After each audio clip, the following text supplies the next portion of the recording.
These are comments. This is something else, I don't know. And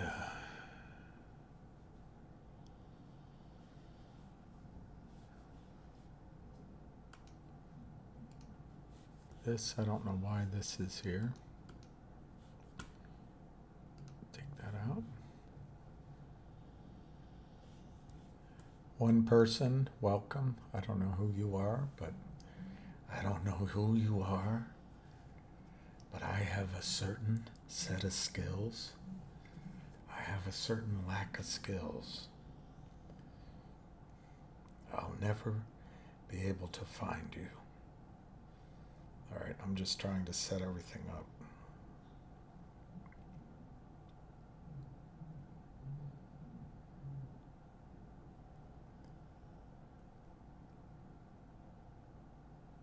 Battery 60%. Connected to Bill's iPhone. All right.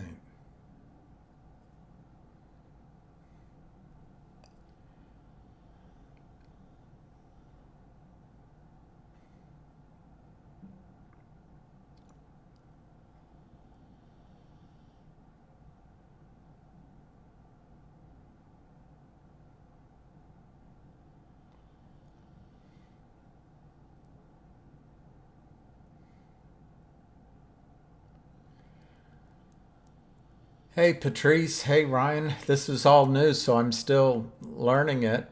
There's 4 likes. I like that. Everybody likes to be liked.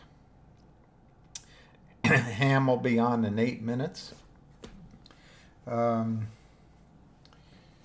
I don't really have any, brilliant things to talk about until then.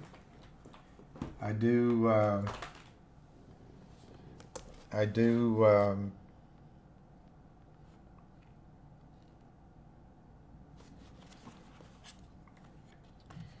was reading yesterday, and I won't read it all right now, but I want everyone focused on the coming silver boom. This is from Mike Mahoney's Gold and Silver. I'm just going to read these 2 paragraphs, and then after Ham's done, we can go through the fuses and the detonators for higher silver prices. Remember, this was written almost 15 years ago, and for some reason it didn't happen yet. My opinion is it's partly, well, he predicted it too soon maybe, but it's partly Bitcoin stepped in. This is all written before Bitcoin was a alternative. So 2 paragraphs, the coming silver boom, page 133. Given the dire economic circumstances we've been talking about in this book, you already know that the United States currency is doomed. This is published in 2008. And if I've done my job, that's Mike Mahoney, you are also convinced that the next big transfer of wealth will come from precious metals and commodities. I am certain that one of the biggest catalysts for growth in the precious metals markets will come from silver. Indeed, I think we're on the verge of the greatest silver boom history has ever seen. And it didn't happen. But I submit to you, that doesn't mean it's not going to happen. And now, maybe it's next year. As the dollar continues to collapse, big investors will first turn toward gold and dramatically drive up its price. What stepped in to take that money? Bitcoin and the others.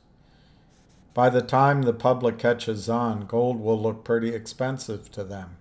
Everybody will then start hearing about silver being rarer than gold. Silver being rarer than gold. In a frenzy, people will dive into silver just as the stockpiles are practically diminished and production has practically stopped. That is when silver prices will explode. Some days are diamond, some days are gold. All right, that's what we'll talk about after Ham comes on. It's 5 minutes to Ham. Let's look at some of these prices. Fingers up 4 cents at 212. Logic. The ever lagging stepchild, last trade 0.028, 99,000 shares.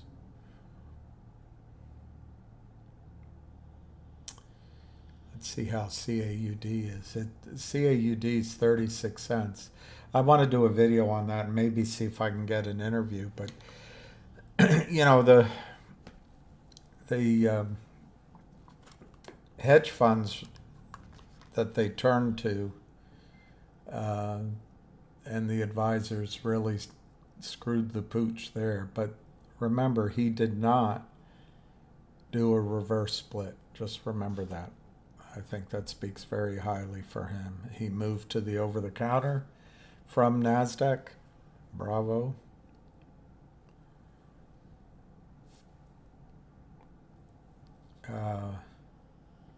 GTII 0 by 0. 163 shares.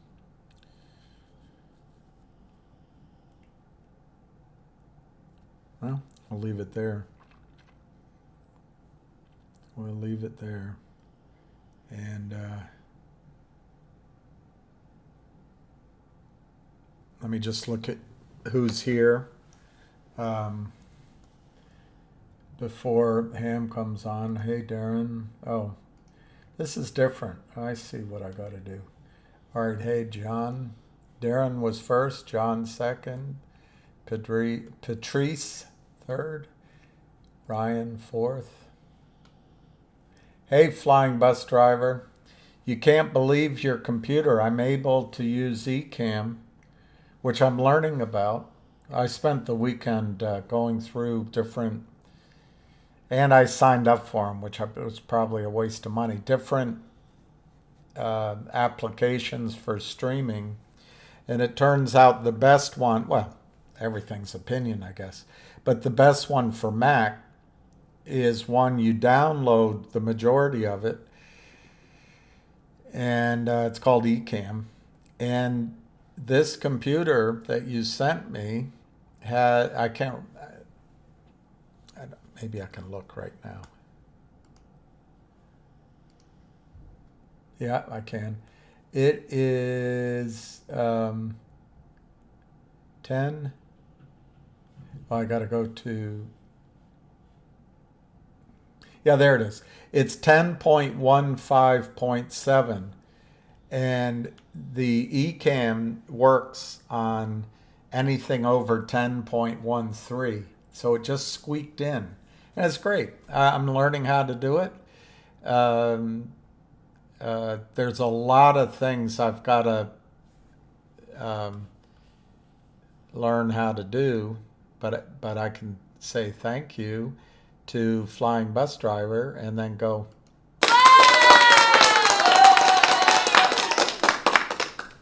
or I can say, anyway, enough of that. But thank you, flying bus driver. Greens, Scott, Dita. Hey, Robert, trading futures on NQ. NQ. I know I should know what that means, NQ. Not natural gas, NQ. I'm having a Biden moment, or I'm just an idiot. Hey, Gretchen. Hey, June. Hey, Red Pepperoni.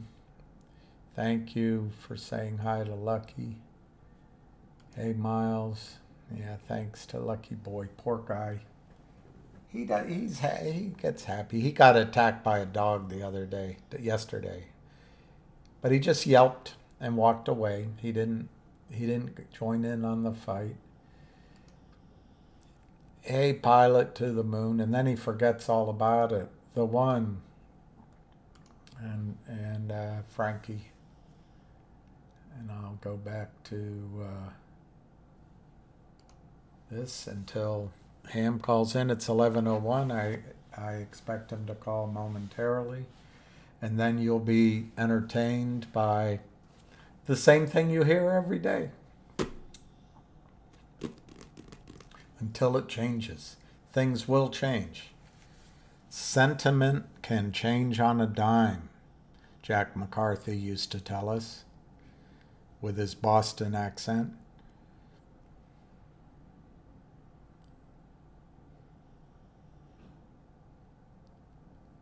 Sentiment can change on a dime. Let's see if there's any news that matters.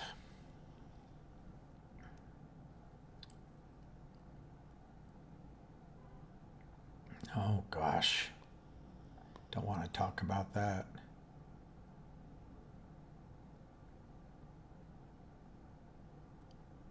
Dollar Tree shares plunge. Bank of Canada cuts rates for the third consecutive month. Expect further cuts.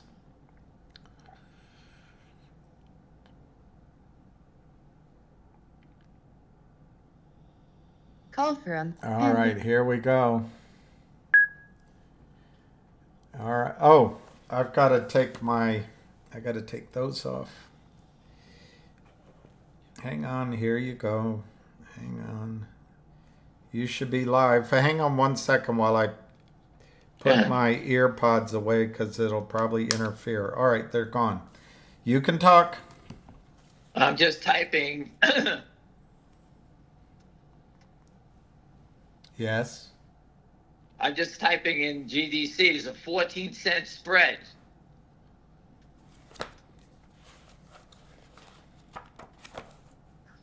That is a big thing, my friends, on GDC. What when does there's it a mean? 14-cent spread, What does it mean? that means the shorts do want nothing to do with this anymore. It's 80 to 94. Right? Finger motion has a 3-cent spread. And by the way, the 210 bid, a friend of mine sold GDC yesterday north of 7. I think they paid $1.50, so they're buying finger motion. I told them they asked me a level. I told them just bid 210, whatever you want to buy. That's like a Senator Larry Craig widespread. You don't Right, remember him. But remember, if you, I'm never political, but anyway, a 14-cent spread is, that's like the Verrazano Bridge, the big gigantic bridge. It's gigantic, that spread. And the reason they're not offering it lower, like they always do, remember, these guys were selling stock at 60 cents, marking it down.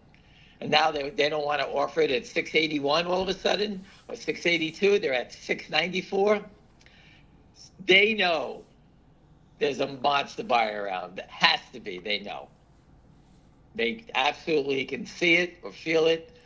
I don't know what it means, stock price. I have no idea. I told you all I know is the symbol and the rumor of the big buyer. And we know that there has been, a big short in it. But this stock is 100% has a new look. Got a face over. What do you call it? Makeover. All right. So again, now it's 690 to 695. Really? So the spread is. Wow. So I'm just saying that it has a different look. I mean, just no volume at all. Remember, they were selling stock below $1. Now the bid dropped to 684. Yeah, So they but no crossed trade. something. But no trade. No, it didn't even trade. It was 158, still the same thing. People, these are signs of trading. I'm not telling you to buy it. I'm telling you to learn how to trade. All right, when you see, now it's a 9-cent spread. That is enormous. I told you before, the shorts make a spread big because they don't want people to buy it. most Wall Street people have a feeling saying, I don't want to pay up. I don't want to pay up. I don't want to pay up 10 cents, 12 cents. They think like that. Trust me. I told you, Wall Street's about pennies. And now it's at 13 cents spread. This is what's going on here. It's just, there's not even any trading, just moving back. Well, they They're did spoofing. 1,600 shares at 693, and then dropped the bid. Yeah, the bid drops. I mean, again, it has listen, I don't know what's the future lies for this thing, but something's going on. Because we were watching them sell it below $1. It looked like the end of the world. For those who remember it when it was down there, when we were talking about it. All right. It definitely, again, the easy money was made. If you bought it when we were doing it down at the bottom, that was the easy money. This is the hard money, but I'm just trying to study it. And this is how you learn how to trade these things. So if another stock does the same pattern, you can say, okay, if it does this, it does that. I've seen that before. All right, let's say finger motion runs up to 12 and it pulls back and it's doing exactly this. You'll understand that trading pattern. That's why I bring it to your attention. All right, so I do believe that finger motion will not have, it will definitely be the Lexington Avenue Express, meaning that it's not going to have any stops. We have one short seller. GDC probably has 30 or 40 different guys in here. And 30, 40 different guys all break at different times. Short number one will break faster than short number two, and so on and so on. In finger motion, we have one guy that's short borrowed shares, and his other friends are short the naked short of 230 million. It's the same people. All right, when they fold, it's going to be just buy, buy, buy, buy, buy, buy, buy. And at the end, we'll just say goodbye. That's very different. All right, so we touched on that. Again, GTII, everybody follow Richard Hoffman. He's keeping us up on the receiver, whatever's going on with that. And as that moves closer, they'll try to do a merger and move it along, and we'll keep up on that as it comes on. So it's not over yet, and things are going our way finally, and we'll let Richard keep up on it because there's just so many little moving parts that are more from the legal profession than trading end. So there's nothing I can say or do at this point. All right, so just follow him. And I wanted to thank the shareholder. I forgot his name, but he's on Twitter. He contacted me through William yesterday, and he's spoken to the FBI, and I spoke with the FBI. As soon as I got the number, I called him up. I spoke with the agent. I told him exactly who we're combating, what their crime is, what they're doing. I gave him the list of companies they're doing it in real time. I told him the history. I gave him, what's that guy's name? Rockefeller. What's that guy's name what's his name? What's that guy's name in Australia? I forgot his name. Hancock. John Hancock. Right. I gave him his name, bragging that he's up 220%. So you know where the money's flowing out to, I said.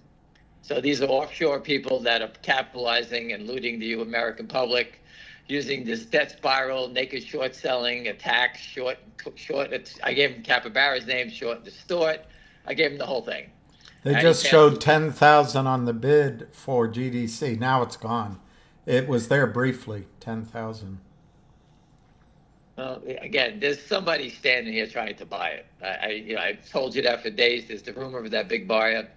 We heard about that rumor. The stock was below 6. It popped to 7, almost 7.5 yesterday. Again, 660 I told you about was a break. It should move higher. It did. It traded to 743. Listen, if you're trading and you buy 2,000, it runs up $1, you make 1,000, and it pulls back, you buy it back. I mean, you can trade the thing. But that's all it is. Again, I don't know anything about the company. I know nothing but the symbol.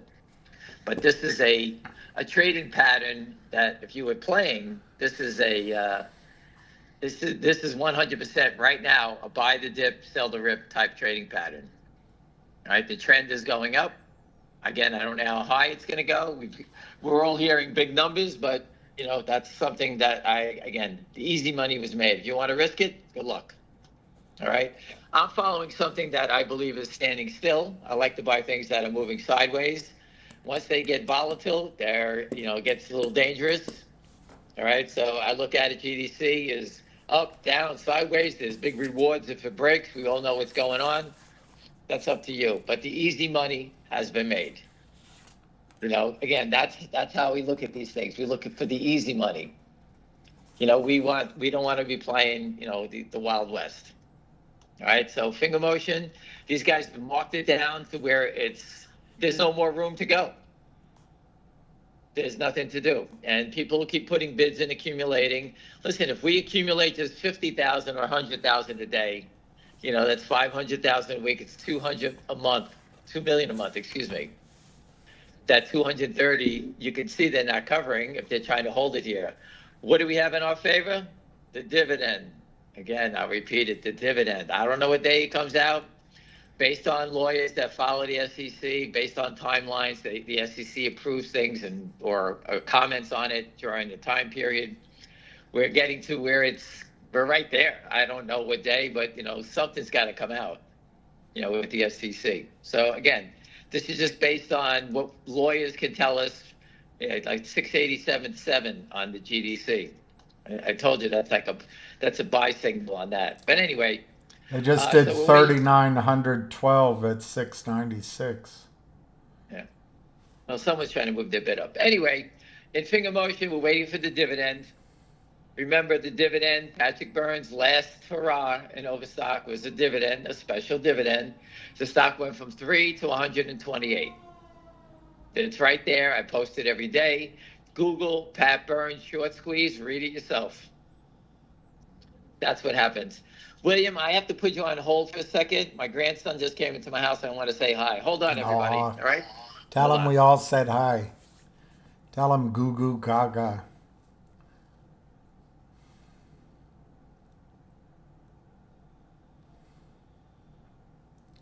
I'll ask him your point once he stops rambling. He's a rambler, he's a gambler, he's a long way from home. I forget the rest of that song. The Wild Irish Rover.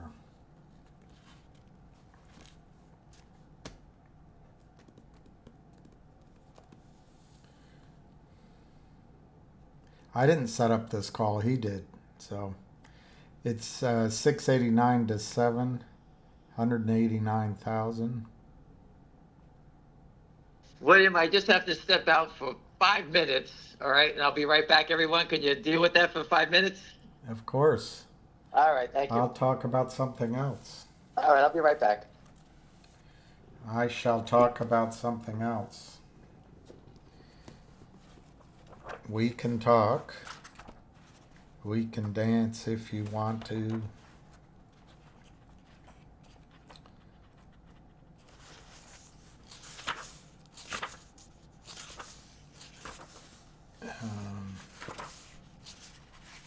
Okay, the fuses for silvers. And by the way, I want to talk to you about that NASDAQ futures. Can you buy it in a regular account? Do they do little minis, NASDAQ futures? I'd love to know if there's a Russell future. Anyway, let's just go through one fuse. There's 4 fuses which will ignite silver's prices. Prices. Number 1, price manipulation. The price of silver is manipulated. It is manipulated to even a greater extent than gold, and maybe more than these stocks. Ted Butler's been writing about this for years. I don't remember his name. He was the first person to write about it. Certain entities have been using the New York Commodities and Mercantile Exchange, COMEX, to manipulate the silver price by unloading a lot of silver onto the market. The big problem is the silver that is sold does not exist. Sometimes they'll sell a year's worth of worldwide production in a day. It's bought and sold in futures contracts, papers that promise to deliver silver someday down the road. It's just like what we're experiencing. How much is a lot, you might ask? Well, commodities traders on the COMEX have made bets in which they have promised to deliver more than double all the silver that's known to exist.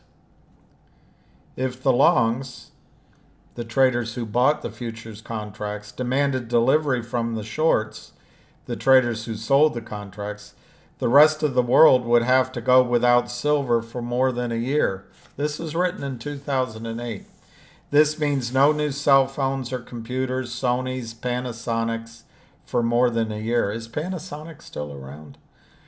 There is no other commodity, and remember, Tesla phones are coming. I predict Tesla phones will consume a lot of silver and maybe become more popular than Apple. There is no other commodity that has such a large short position. The amount of gold sold in futures contracts amounts to only 2.5% of the known inventory of gold. By contrast, the amount of silver sold in future contracts amounts to more than 200% of all known inventory. And this was in 2008. That's a short position that is 80 times greater than gold's. That's why I love silver.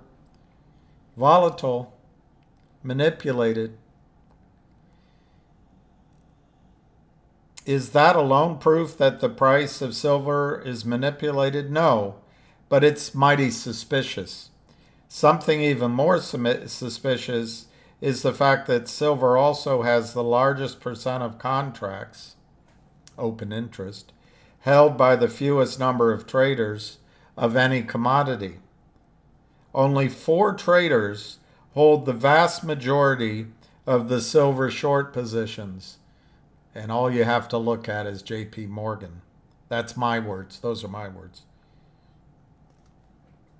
And Ted Butler speculates that just 1 or 2 of these traders may hold more than 50% of all short positions.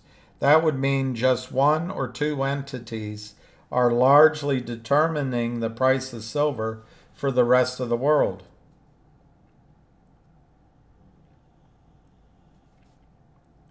Since this artificial paper silver market dwarfs the physical silver market, the paper market is setting the price of silver. All this paper silver has been sold, and it has depressed the price of silver even further. Silver is a lot cheaper than it should be, and that means you can buy it cheap, but not for long. Well, he was wrong by 14 years, 15 years. All right, I'm back. You talking about Bucky Hunt? Is that who it is? We were talking about the spot on the top of your head, how you're able to get that hole when you get a haircut. I don't know. We were just filling the air while you were gone. No problem. I didn't know anything about the silver contracts. I remember back in the day with the Hunt brothers. I remember that. So again, most people don't remember that. Silver is as shorted as any of these shitty stocks. That's what they said a long time ago. I think it's J.P. Morgan is the axe in that. J.P. Morgan. You're absolutely right. You're right. You are right. J.P. Morgan is the short in those commodity things, and that's been known for a long time. All right, people are always pulling out, taking. I know friends of mine that have bags of silver coins that they've taken out delivery of and silver. They've all been doing that for a long time. Yeah, and then along came Bitcoin and the rest, so it kind of.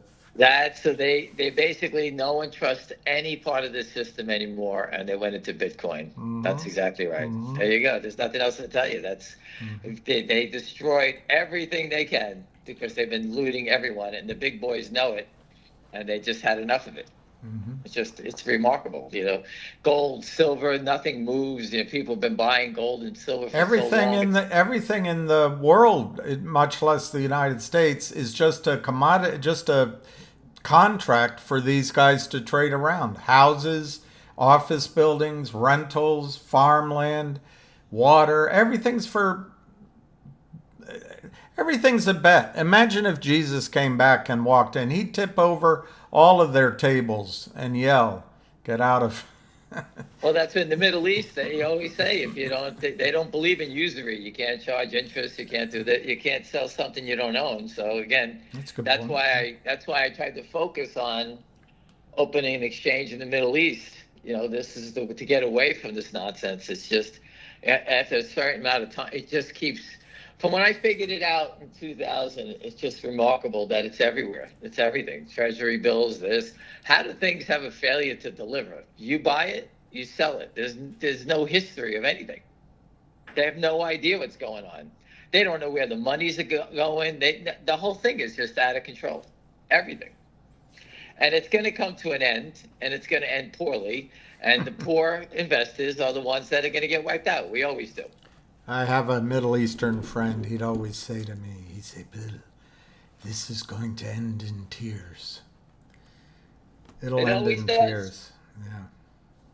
Just think of all the people putting money into their pension accounts, thinking the stock market's going to keep growing. Every 3 years it gets wiped out, and you're back to square one. They have your money, and he just keeps putting it into the market. You could have NVIDIA in your pension account or whatever stock it is. It's up, and then by the time you're ready to retire, it gets destroyed because their technology is outdated, and the fund that you have all your money has that stock in it. These guys are not watching these things. They just let it grow. They don't make any. Listen, everyone on this call, you all want to know what I'm an expert on.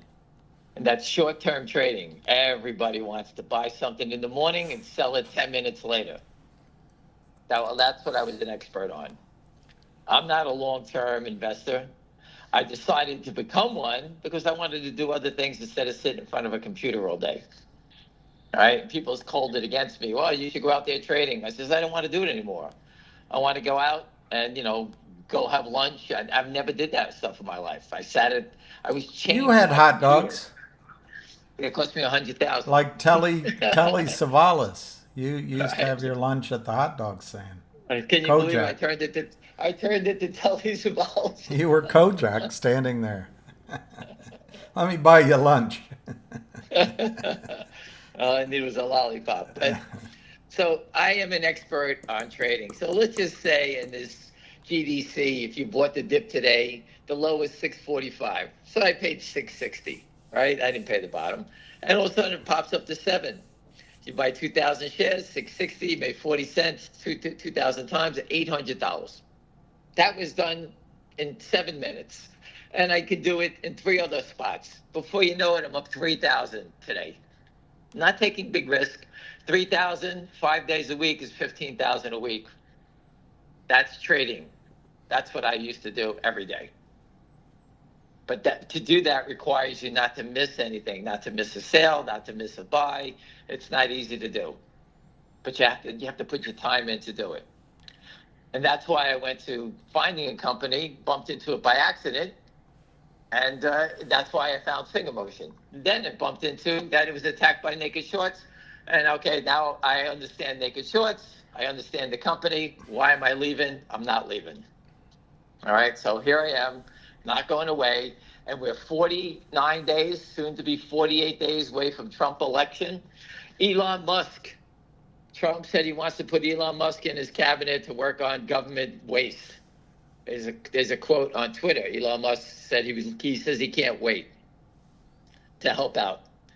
So Elon Musk will come in and start cutting out government spending. You have Elon Musk, you have Pat Byrne, even that guy from GameStop, Ryan Cohen, hates the shorts. Everyone hates. Devin Nunes hates the shorts. Everyone hates the shorts. And hopefully today I'm making, hold on a second. I'm trying to make a new slide presentation today. I'm going to use the old Hollywood Squares frame, all the boxes. In the middle, I'm putting FNGR, and all around it, I'll have Trump, Musk, Pat Byrne. I actually have a square for you. I put you in there. And I have other things that I'm going to put in the Hollywood Squares in 48 days. These are all the things that are 49 days, excuse me, all the positive things that we have going on, the special dividends in here, all those people here. There's no more We don't know Hester Pierce. We don't know Gary Gensler. We don't know the people at FINRA, but we're going to have the most powerful people in the world on our side. So it's changed. And if you don't see it, I think you should exit the market and run as fast as you can. If you do see it, I think the opportunity to change your life forever is right in front of you. And never in my life have I seen anything like this, where you have the most powerful people in the world on your side. The criminals, the inmates are no longer running the asylum here anymore. All right? We're taking it over. All right? There's a new sheriff in town. So that's what I see. If you don't see, there's no guarantees, but that's what I see. And you can just see the statements. Elon Musk said he welcomes joining the cabinet. Patrick Byrne says he can't wait to get in to fix the stock settlement system. All right? Ryan Cohen hates the short sellers. Devin Nunes hates the short sellers. Everyone knows we're getting robbed. China, South Korea, Thailand, India, everybody knows. It's coming to an end. And the damage is going to be brutal. And they're not getting away with it. They can do all the crying they want. Some guy worth $35 billion, Ken Griffin, or whatever he's worth, okay, is not going to be treated fairly. He's not going to come out there and say, well, you're going to make me lose all my money? Well, tough shit. You wanted it, you stole it, buy it back. The guy from Virtue, whatever that guy's name is, Doug, Dirty Doug, that guy Pete calls him. His stock is zero, Virtue Financial, VIRT. When Pat Byrne gets in, this company's zero. They're just a complete thug. They're just naked short everything. They're just an offshoot of Citadel. Only they're public. Virtue will be zero. They can't trade. It's all nonsense. And here it is. He's a $32 stock, Virtue, stealing money. He's a $32 stock, stealing money. Companies working on cancer, TELO is working on something that can extend their life. It's $5. $2 below its IPO. Working on something that can extend your life, the life of your pet. All I see is people, my dog is 14 years old. William's dog's 14 years old. They're members of your family. Everybody, I see people posting all the time, their dog died, their best friend. We don't want them to live longer and healthier, but these scumbags don't care. Virtue doesn't care. Shorts don't own dogs. They don't own dogs. They don't care. They destroy their own families, these guys. It's disgusting. I don't understand how everything went so crazy and no one watching it. And people like me and Pat Byrne, the only people that stood up. And over the years, there's been many people that have stood up with us that passed away. I have many friends that passed away from this nonsense, that passed away fighting for us, protesting for us in Times Square, doing everything. And I'm fighting because of them and their families that still own stocks and they still try to make a living. You can't even make a living. These guys steal everything. And that's what we're fighting about. But anyway, that's enough of the preaching. If you don't want to be here, go away. The writing's on the wall. It's so clear that if you cannot see this, then please sell whatever you got to do and get the hell away from this thing and go run and hide. I'm not asking you to buy a share in anything. I'm just telling you that what you're seeing is the next president of the United States has told you the first day he's firing Gary Gensler. He's the guy that's been running interference. He won't even answer a question. Just look at those people in MMTLP. He's been grilled and not an answer back. Total disgrace. He's going to be fired day one. Who's he going to replace with? Believe me, with the shit they're doing to DJT stock, Devin Nunes, these guys are going to put Pat Byrne in here and they're going to wipe the street with these guys. They all know what's going on. It's a disgrace. You can't even build a company. The guy's trying to build a company and they're destroying it every day. People on margin have to sell it. People sitting here, why is DJT stock going down every day? And I can only tell you what I know. It's insane. They try to assassinate the guy. They shorted the stock just before the assassination attempt. They keep selling it. It's insane. Whoever's doing this is out of their bird. And the only thing it tells me is that, like in GDC, they're trying to get everyone to sell, put it to sleep, and that didn't work.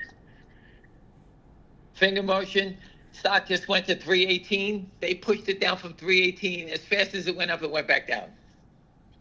It was like shooting a little, like one of those little rockets the kids shoot up in the sky. Went up, back down. They don't even let it go up. They let it go to 318. The stock should have went to $20. Let it go to 20 and then short it down. At least make some money. They have margin problems. That's why they don't let it go up. It's so obvious. Obvious. And now we're down here. Where are they going? There's no selling. I told you that. They just keep making believe. They just, it's 400 by 400. It's always 400 by 400. 400 by, exactly on the buy side, the same thing on the sell side. When a buyer shows up, like my friend at 210, they move up. They don't sell it anymore because there's a buyer. I made them stand there and bid for it. Don't pay up, I said. Just stay there. And that stops the volatility on it, unless they want to come down and hit it. That's a different story. But it doesn't look like they're looking to start to whack things today. They just whacked the 212 bid as we speak for 400 shares. But again, I don't know what they're doing. I don't even know who's behind it. Lynn is farmed this attack out to one of their friends offshore. But obviously they got their hands in here because they want that money. Lynn's not giving up there, telling everyone they got a toxic debenture at a company, and then letting someone else come in and steal all the money. And Lynn is on the hook for the fraud. Do you understand that, everyone? Lynn's pointing out the bank to rob, giving him all the details on how to rob the bank. When they rob the bank, Lynn wants his hand. He wants a piece of the pie. So when they get caught, the bank robbers get caught, and the brains behind it get caught. So Lynn's going to prison with them. He's orchestrating the whole thing. And that's how it works. I told you before, the CEO walked into Lynn's office, Jeff Easton. The first thing he said to them, "It's not me shorting your stock." And the CEO was just stopping by to say hello. He said that was the strangest thing they'd ever heard of before. The people that's financing the company, that's the first thing he said. So everybody knows he's a slime bag. Everyone knows. So it's just a matter of time. Andrew Left thought he's been bashing stocks for years, but he wanted to become Warren Buffett. He thought he was invincible, right? Now he's busted. He has to give up. Everyone's giving him up. Now he has to turn and give everybody up. Think about the people he's going to give up. All right, the Anson Fund gave up him and a bunch of other guys. Now all those people that got caught with Anson are giving up Andrew Left. Now Andrew Left's got to give up his friends to stay out of jail. So they're all pointing fingers. They moved his court date back a year. If Andrew Left's court date was moved back a year, okay, from people knowledgeable with the criminal legal system, he is 100% spilling the beans on everybody he can to keep his ass out of jail. So just from the Anson Fund, they got 9-10 people up there already. Those 10 will turn on another 20. And they need a year to prove their cases against these other people, because when they go to court, they want to make sure they tell Andrew Left he's not doing 30 years, he's only going to do 5. Because he gave up everybody. That's how it works. Who's Andrew Left's going to give up? All the short guys.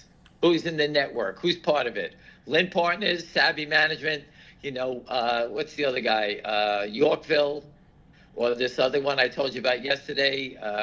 What's the name of that firm I told you yesterday? Armistead. All these guys, they just keep lending the money out, keep stealing like it's no big deal. And William, they have to put these people in jail. Once they go to jail, it's over with.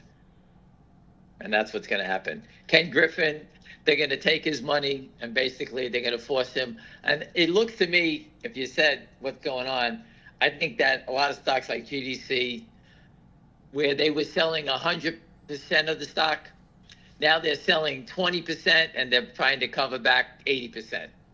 So they have a little knob, buy 80%, sell 20%. So they sort of navigate it, but the trend is going up. Do you follow me, William, what that means? Sort of. You're talking about their computers? Yeah, they're probably trying to buy more than they're selling. So the ratio is probably 80% buy, 20% sell. So when the stock does start to pop, at least there's some sell orders, right? And I think they're trying to cover on that ratio. When that goes 100% buy and no selling, that's when you get a GDC or a HKD or whatever those crazy names that went to the moon. That's when it's 100% buy. Finger motion, when it goes to 100% buy, your nose is going to bleed because there's only one guy here. All right. Citadel has Virtue and these other GTS. There's other players in there. Finger Motion just has, Lynn Partners and their buddies. That's it. Very different situations. Each one of these shorts have a different story behind it. And we've been studying Finger for a long time.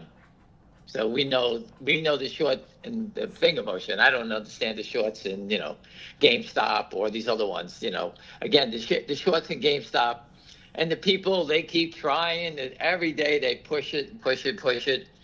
And I keep trying to tell them every day that the shorts have been covering. The company has covered them for them. They gave $4 billion. Now the company's in the phase of building a business. Let it build his business. If you like it, if it's shorts, if there's a short that's still here, he's going to get busted. But when's it going to happen? Who knows? But they have to stop posting, the options, they're this week, they're that week. They just murdered investors from 29 down on that last run, 80 down. It went to $80 recently, right? And it went down to 18 recently. So the longs in that stock have been, if you didn't sell on those rips, then you're insane because the company sold on those rips. The company sold stock on those rips. Remember that. So again, don't get me wrong. I hope it works. I hope there is somebody still short there. I hope you kill them. But you know what? Go find something else, whatever stock you want to play. AMC, he did the same thing. And the stock has never really recovered. The short squeeze nonsense has come out of it. Why? Because the CEO is raising money, doing what he has to do, build a business. It's unfortunate, but that's the way it goes. It went from $1 to $75. What more do you want? If you bought into the hype, you got crushed. If you bought at the bottom, you made a fortune. They should roll out the people in GameStop and AMC and say, "What'd you pay for it?" "Oh, GameStop, I paid 10. Where'd you sell it at?" 200. "What happened?" "Oh, I bought a $20 million house with my money. I bought a jet. I did this. I did that." That's what the story is. Not the story of people that bought at 300, 400, thought it was going to 9,000. There's too much risk at that point. That's why when I talk about finger motion, I'm just using an example, it's doing nothing. If you're going to take a shot on those things, you buy things that are doing nothing. GDC was doing zero. It looked like death. All of a sudden, it's a star. That's how fast it changes if you know the shorts are in the stock. If the shorts aren't here, you can tell right away what's going on.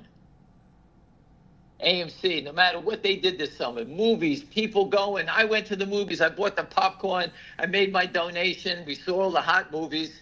Okay, kids are back to school. Now there's no movies. The stock is $475. During the hottest run of the movie time, the stock is $475. It's done nothing. Because the short game thesis is no longer there. GameStop, he's building a business. He has $4 billion, blah, blah, blah, blah. No one cares anymore.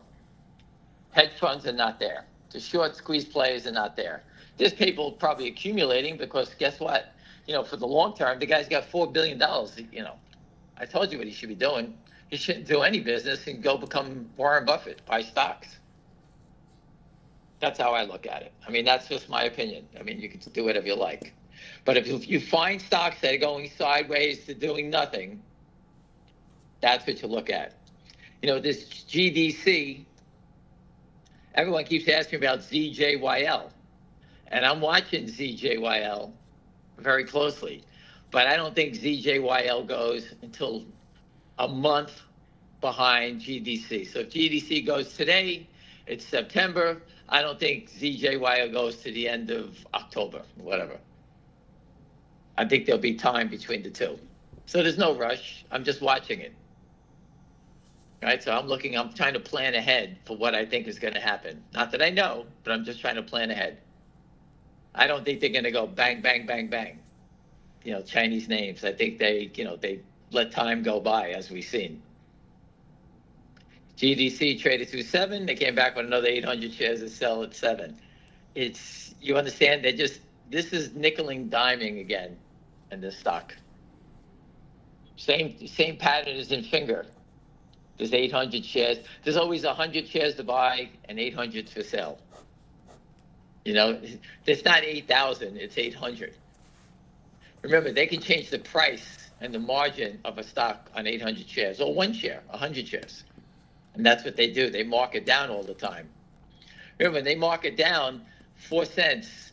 4 cents on $230 million. What's about $8 million, William, off the top of your head?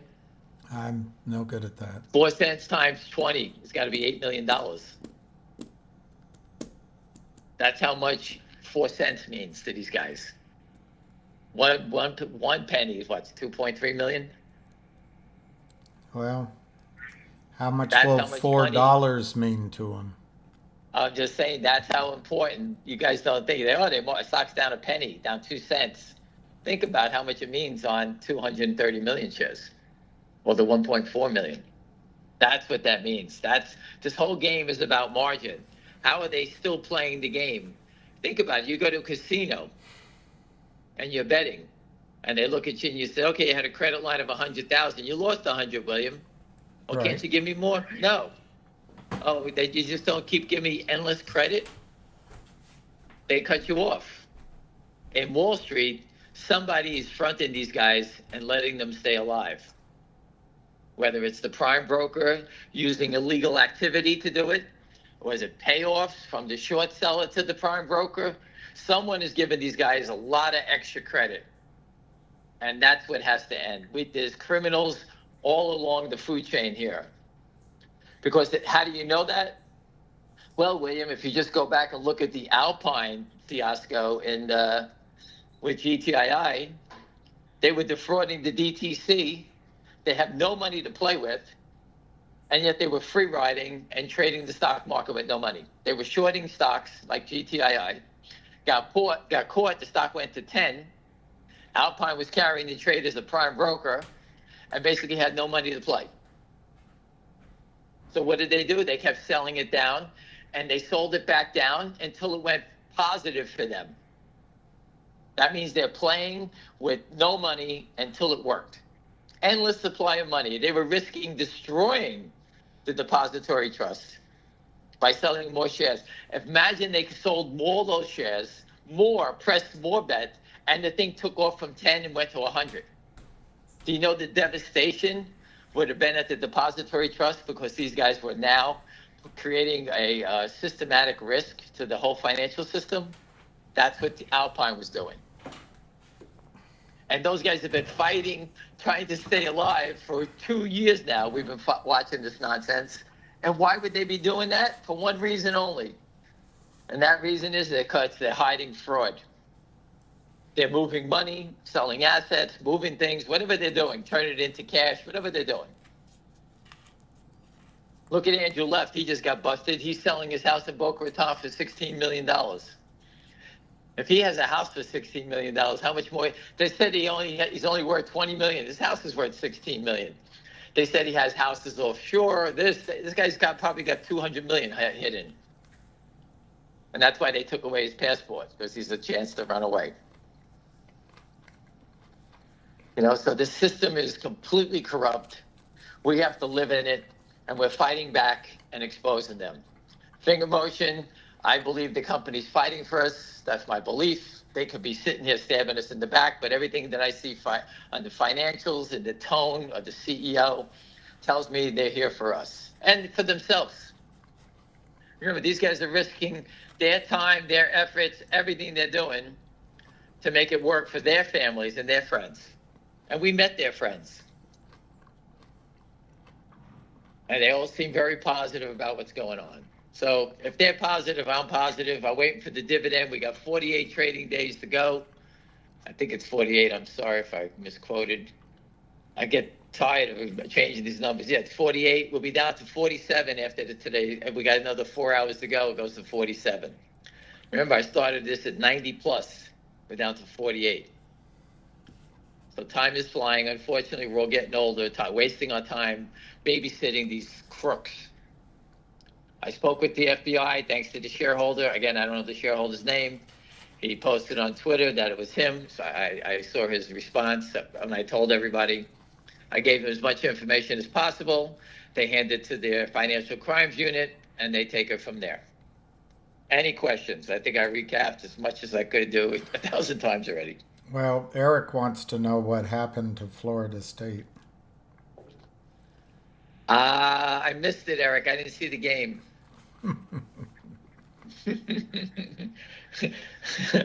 All right, Eric, don't be a smartass. My college football season's ruined. I'm destroyed over it. Very upset about it.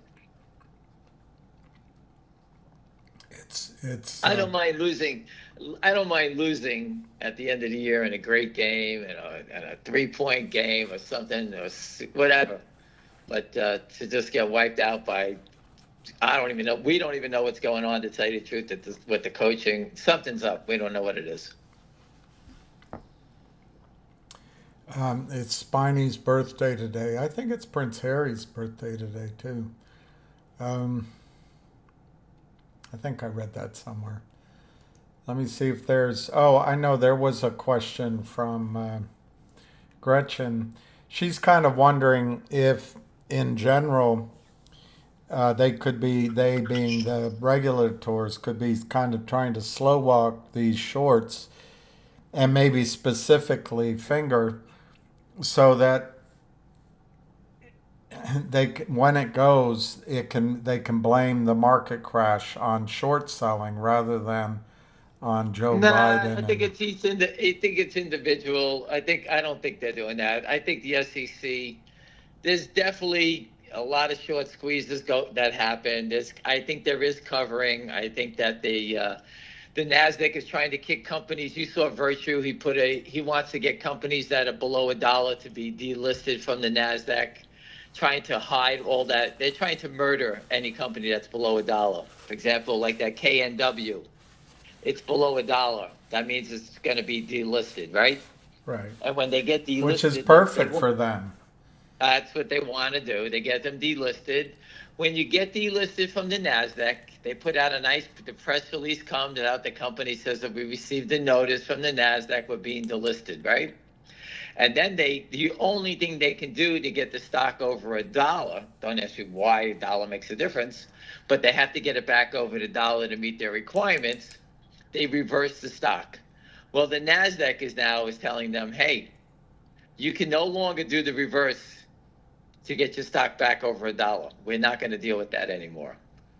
So basically, they're trying to murder the companies, because if you get delisted and there's no chance of getting back up to the Nasdaq, what's the company going to do? The shareholders are then being told by their brokers they don't want to hold these stocks because they're risky, because the company was delisted. Investors start to dump the stock, and it becomes a debt spiral brought upon by the regulators and the guy from Virtue, right? He's telling you. And they're short the stock. And what do? They're helping it to unwind using the regulators and the system in their favor. That's what they do. And I just laid it out for you. It's right there.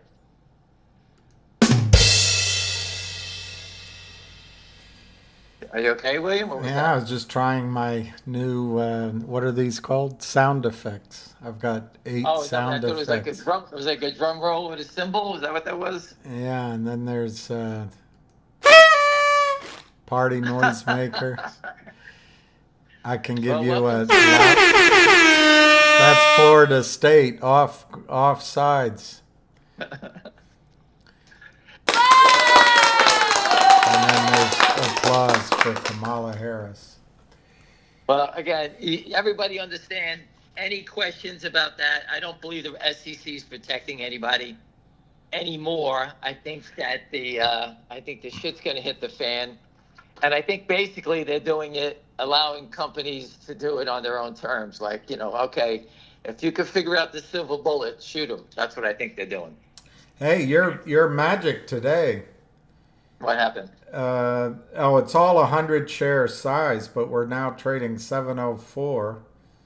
We just had 3 trades at $7, 7.06. So again, I'm just trying to show you as a trader, it's not just Just to show me GBP. wrong, they did 600 at 69465.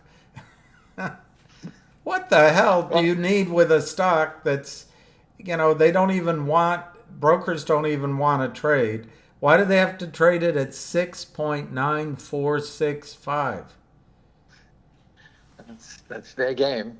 Now it's Listen, as long as 1,155 at 7.0261. It's all Right. communication and collusion. Again, you saw them all being fined for what? For using WhatsApp, right? Yeah, it's just parking ticket fines, though. That's what they're doing. So that's what goes on. So, do you think DJT is at a bottom? I don't know what it's baffling. Do you think DJT could be a predictor of blue-hearted Wall Street traders on whether or not Trump is going to win the election? No, I Okay. think there's someone seriously trapped in here, Okay. and they're That was a doing bad everything idea. they can. I think they're doing everything they can to discourage anyone from looking at the stock and just keep coming after it. I do think that there's investigations going on. I think Devin Nunes has investigations. They're so quiet that I believe that they are investigating it. Did Mark Baum play you in The Big Short? It's a I tell you, I watch that movie all the time, and I try to pick up little things on it. But yeah, I don't have any psychological issues. I just like to hit people with pickleballs, that's about the worst of my. That's pretty psychological. Yeah, the people always ask me if I have anger issues. Pretty But psychological. yeah, listen. The best is where Michael Burry says, "Hey, I'm early, and it will pay, and I know I'm right." That's exactly how I feel. I told you before, anyone who's new here, getting in early is the hardest thing you can do. Because you think you figured it out. Selling's the story. pretty hard too. Selling, Well- having a discipline when you sell is pretty hard too. Well, that I'm not worried. So I'll walk you through the selling process, which I've always told you. But buying it, once you figure out whether it's a new technology, a new cell phone, whatever your field is, the people that are in that field usually figure it out first. Whether it's a new drug or this or that, whatever it may be. You always hear the people talk about Northwest Bio, how the technology is, the medical technology is all there already, and it's as soon as they get approval, it's off to the races. Like, I know nothing about the technology. I just pray that it works. It could save people with brain cancer. So I'm not a medical person, so the people that study that. It's a usually get bad it first. idea. Let's short it. Saving So the people people- with brain cancer, that's a bad idea. We should just So the short people- that stock. The people that understand that the first are usually people that are in the medical field. So think about that. You're William. You sit here. I know medical stocks. I follow them all. And this Northwest Biotechnology is outstanding. I know someone who worked on the study. Well, if you knew all that stuff, William, you paid $4 for the stock. It's now That's a bad 30 cents. idea. There's no future in saving I'm just people saying that you got with in brain early. cancer. Let's short got a in billion early. shares. You got in early. It was $4 or $5. The stock is 35 cents. How's that one? You got in early. That's like But my that doesn't- my medical company. I mean, I raised money for them. I forget how much, few millions, and my payday all those years, it's now worth $4 to me. That's the downside. I'm trying to show you the upside. That Northwest Bio people got in that understood the technology, got in, and it's 35 cents. Now if they ever do get the cure, whatever they're working on the brain cancer, let's say the stock goes from here to $10. You paid 4, it's taken 7 years, but you get your money back and then some. All Oh, right. The absolutely. And I dilution, think Northwest Bio, I I think the exit in Northwest Bio is, I don't know, make it up. Johnson and Johnson buys them at $10, and the shorts that's won't what they're have a saying. single thing to say about it except pay up. No, they won't pay up because once there's a bid, the game is over for them. And they'll And walk away. they'll walk away and say, hey, you know what? We lost 5 billion on this one, right? But they probably stole so And they'll much put money it from it off on the already. taxpayer, put it off on the government. Yeah. But I think they've stolen enough of that money already in that stock. They've diluted it, and the company's kept funding itself and doing secondaries, and who knows how much money was covered already in that stock. I lost track. It could be a billion shares short. I don't know. 697.5, 1,000 shares. Now 150 shares. Listen, they're using small amounts of shares trying to manipulate the price. But again, the heavy selling that we saw, all that volume, all disappeared. And again, I'm not trading it. I'm studying it. And you know what? I'm a buy the dip, sell the rip type of guy in this name. All right. There's a big buyer around. Everybody knows about it because the selling is dried up. That'll tell you that they know there's somebody around. There's a key. DJT, you want to know something? I've said it before, $20, $25, $30 stock, there's a lot of wiggle room for manipulation, and we have seen it. And that's why I didn't stay with that one. I mean, I stay with it. I mean, I'm following it. But I look at stocks like Finger Motion. Where are they going? $2.50, $3. We're here. Not going anywhere. The company's not going out of business. They're not diluting it. So what's the risk? I mean, there's always risk, but the volatility is what the shorts need, and they really got control of DJT. That's up to Devin Nunes to open his big mouth and go after them. But if he's not opening his mouth, he was opening his mouth at 30.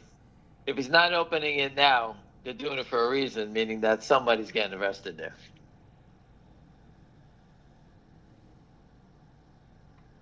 That's what it tells me. Because you don't go silent at that level. You got the president of the United States, the next president of the United States, and that's his company, and they're attacking that stock? Good Lord. What's funny about GDC, I'm just watching it while you're talking, 160, 100, 100, 122, 228. Last week, and as you put it, that's the easiest trade. They were trading, what do they call it? Barcode? I mean, they were trading millions in seconds, and now Right. they're sitting here 100 shares, 200 shares, 100 shares. That's why you can't watch it all day. Seven. Oh, Tammy Baldwin is making a difficult decision. Isn't she a senator? Yeah, it's from Wisconsin. No, is that the one from Wisconsin? Yeah, Wisconsin.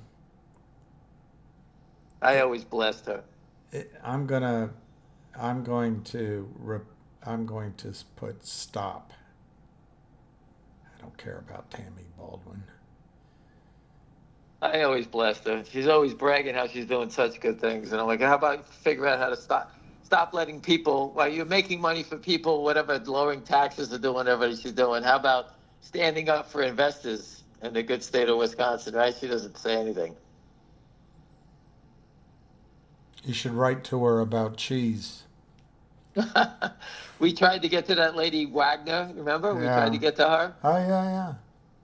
Ann Wagner. We tried to get to that guy from West Virginia. He's never done anything. Whatever that guy, I forgot his name. He's been there 100 years, never does anything. He talks about helping the poor coal miners. Those poor guys are in a cave, and they make money. They put it into 401ks, and Wall Street steals their money while these guys are digging holes. He's really helping out that idiot. I told you, if you don't vote for Trump, you, your kids, your grandkids are going to be working slobs the rest of their lives. There's nothing like putting $10,000 into the equity market, okay? And I know someone who's put in at least, I think, 18,000, and they just happened to buy GDC, and they paid $1, and they made themselves $60,000 on 18,000. 697.03.710. Anyway, they sold the stock. They bought 5,000 finger motion, thanked me, and I told them, take the rest of the money, go pay off your credit cards, and clean up your life. And that's what they did. That's nice. That's nice feeling. It is. I felt great that I did help someone that was upside down.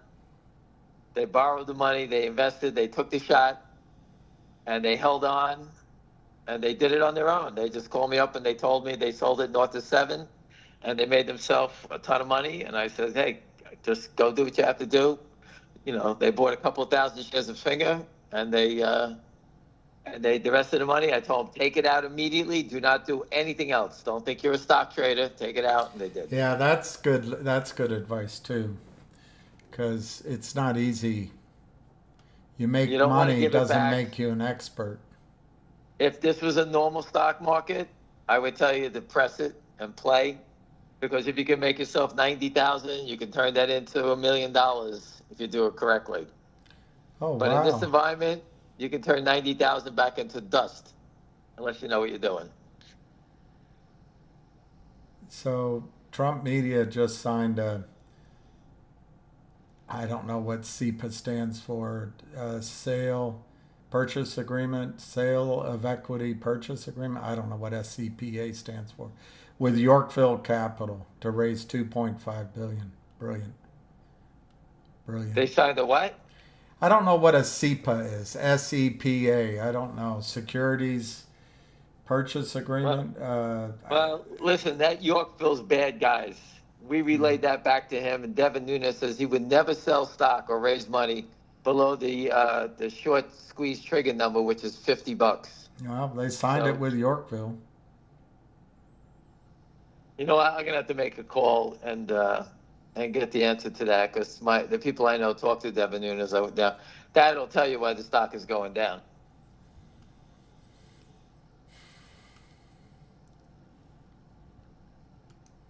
If they're raising money, once again, the ugly head of Wall Street knows that they're raising money. Yorkville's selling it short this whole time. That's what's been happening. Yorkville's been selling it all this time. Now they'll give And then them they're two gonna and a come half up and billion. say, They'll collect "We got it." 5% in fees, and they're geniuses. All right. And every poor investor that owned it, we got to hear the company come out and say, "Oh, we got money though. We're going to be great. Sorry about you lost $20." And sorry that we just diluted the hell out of the share base just to raise cash. And that, my friends, is the crime, because people have been shorting DJT. They're not borrowing it; they're naked shorting it. That's right.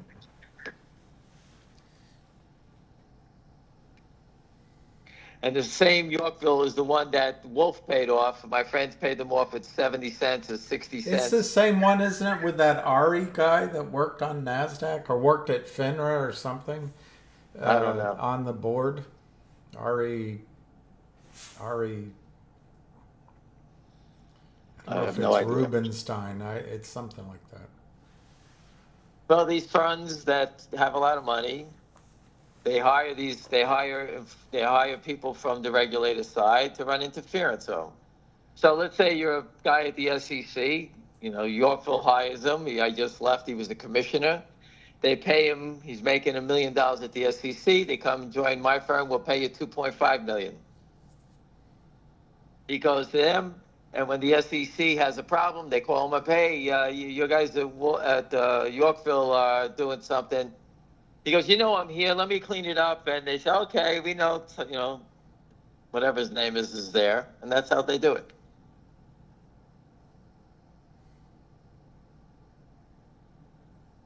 And that's how they pay for protection. And Yorkville so pretends to be a capital raiser. They're just a they're flow through to the shorts. That's all it is. It's money And if you laundering writ large. and if anybody wants Security to fraud see laundering. and if anybody wants to watch a great documentary, it's the 7-5 police precinct in Brooklyn. Go watch that. That police officer had the precinct shaking down the drug dealers. They were protecting the drug dealers, getting paid by the drug dealers. They did everything but sell drugs. They were stealing from the drug dealers, you name it. But they were the protectors of the drug dealers. And it's the same thing the SEC is doing. And the same thing that the SEC officials that go work for these big firms. It's the same thing. That's paid protection. That guy went to jail, and these guys are still walking around making millions of dollars.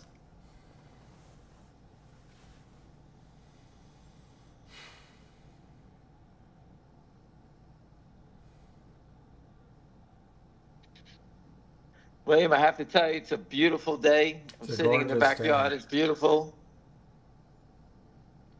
And We I should told set you, up a business where we just start selling shares. We could probably hire the Kramers to get some CEOs entrapped. We should just well, start selling shares and we can enjoy the weather outside. that's it. Everybody can go out there. We should all become naked short sellers. And when you do call, I put up, you want to call the SEC, the FBI, just ask for permission that if you can sell naked shorting, will I get in trouble? They're going to say, well, if you're operating outside the law, we're going to arrest you. Well, there's plenty of people here doing it. You don't arrest anybody. If you can't beat them, can we join them? That's all you have to say. Call the SEC up. Call their hotline up. I put the whistleblower hotline. I put it up. Call them up. The number's there, 202. Give them a call. Just ask if you can do it. Another The thing key is that factor in it, Trump media stock decline is a deal they reached in July with Yorkville Advisors to register and sell up to $2.5 billion worth of something. all right.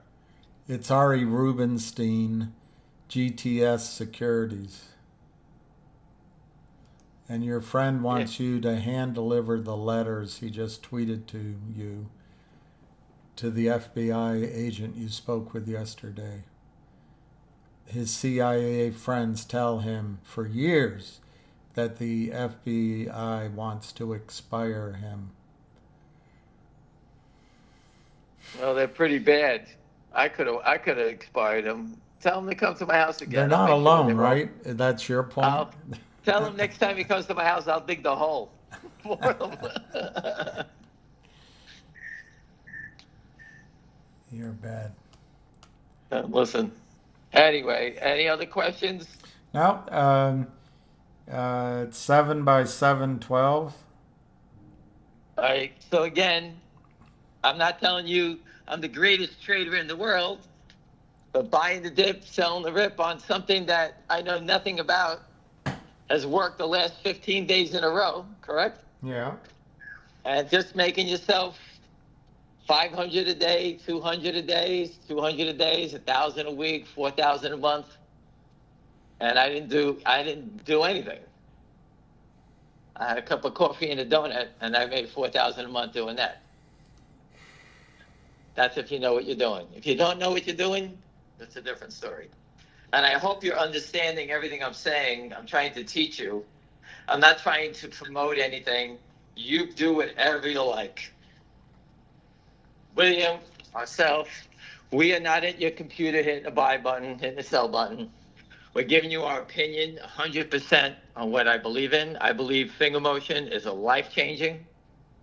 I believe that GDC just showed you I had changed a friend's life in credit card debt, upside down, sold it, paid off their credit card debt, and bought 4,000 finger motion for free. The whole life turned around. One trade turned around their whole life. Now they press it into finger motion. And if that goes like I think it is, now their life has gone from being, living in someone's apartment to now they're getting their own, buying a car, and it changes their life around. And when they go to work, Instead of making, enough money to survive, now they have money that they're making. They don't have to pay off their credit cards. They don't have to be in debt. And that's what the stock market is about. And if you don't vote for Trump, you won't have that opportunity. And your kids will, listen, it could be you. I hope not. If your kids, I hope not. But this is what they do to people. There's no way to get out when someone's got their foot on your neck. And that's what they do. And that's what I'm trying to help teach you about, because the education that you're getting from the equity markets, that I hope you're getting from us, all right, you can't just go chase any stock. Don't be a what do you call it, a stock jockey, hopping from stock to stock to stock. Find something, understand the trading patterns in it.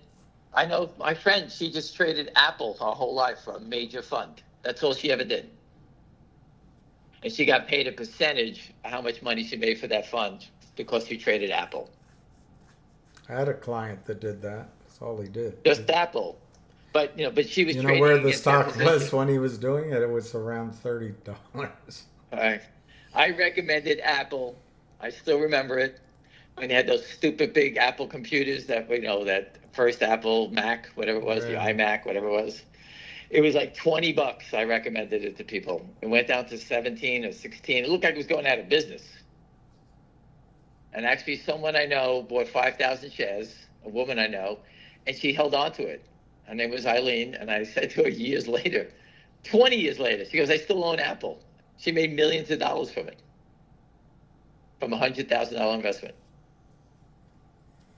Don't get me wrong, everything Apple did was gold for years. You talk about a winning streak. And I asked her when I saw her, I said, were you in a coma? How did you not sell the stock? And she just never sold it. Pretty smart. I don't think it was smart. I think it was lucky, but whatever it is, it worked. And she just sold the house for $2.5 million. So she's doing okay.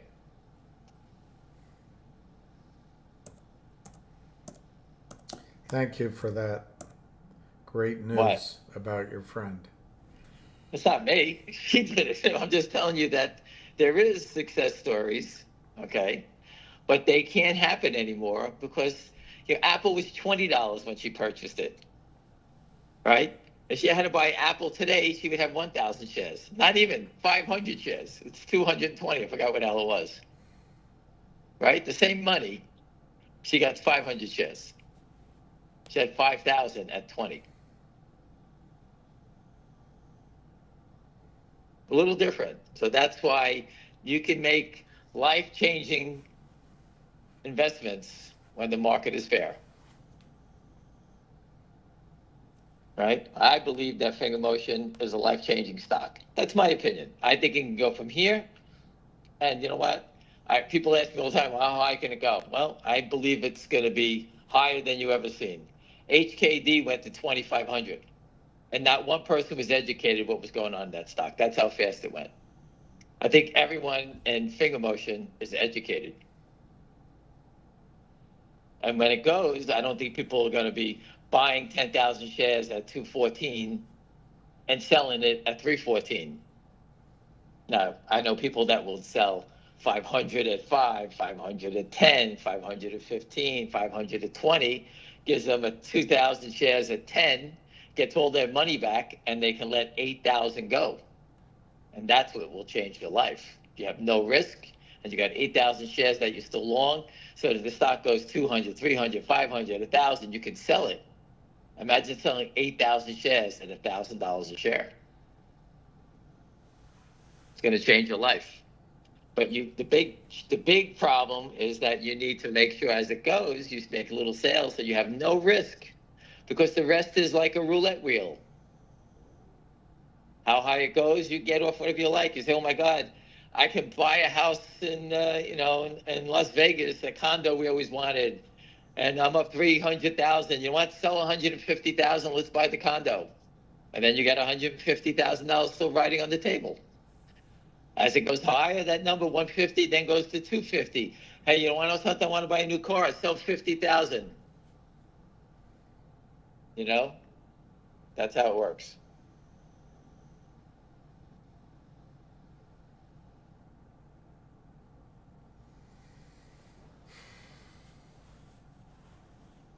And that's how it works. And that's how people get rich. Letting their winners run is very hard to do. That's because most people don't start taking money off the table as it goes.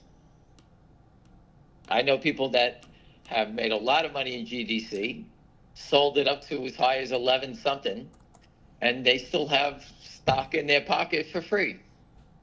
And they made sales at 10, 11, and whatever they have left, they have a free ride on. It's profit if they wanted to sell it, but they have a free ride. The longer the stock acts like it's doing, the more these people won't sell because they know that the stock is going to go. The shorts lost control of the stock. As of right now, it looks like they lost control. And I hope they lose control because I know friends that have a lot of stock. When they do sell it, I know where they're going. But they believe it's going a lot higher. So I can't force people to sell. I can't make them to do anything. Professional people think the stock is going higher, but professional people already made trades in it that reduce their risk a lot.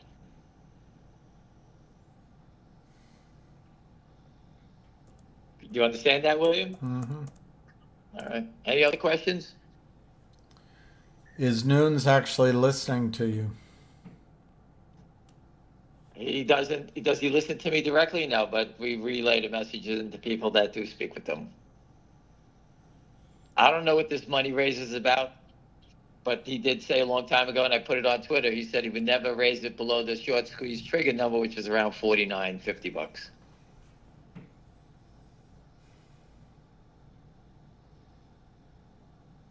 I think the stock is going down because the shorts think that that firm is raising them the money. They have been. They've been shorting it. The money's ready to go. It's sitting in a prime broker's account.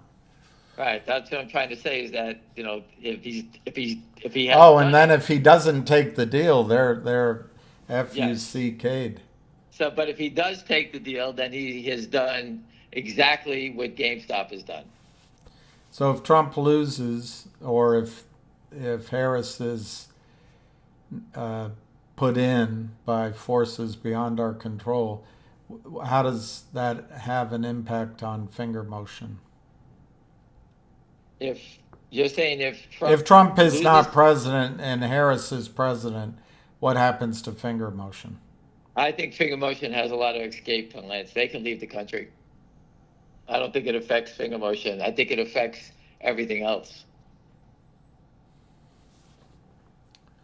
Finger motion's a $2.20 stock that has the fundamentals, doesn't need money, has nothing to do with Wall Street. And if they do feel that the company's being still attacked, they can always just pick up and leave. Mm-hmm.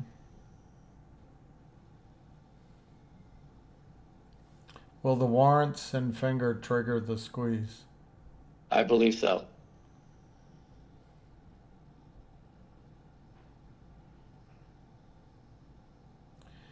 It's not gonna make them. It's not gonna make the short sellers happy. That's for sure, because 10%, whatever they're short, they're gonna be short 10% of that number. So if it's 230 million, they're gonna be short 23 million of the warrants, and their cost basis is zero. That means if it opens up at 50 cents, 50 cents times 20 million, they're out $10 million out of the gate, right? Mm-hmm. It goes to 60 cents. There's not going to be any reason to sell those things. I forget the life expectancy of those things. They're usually 2 to 3 years, I think. Right. How'd you like to be short an option for 2 to 3 years?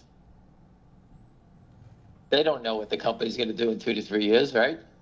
You're going to be short those things? I told you, my friends were a buyer when those things open up.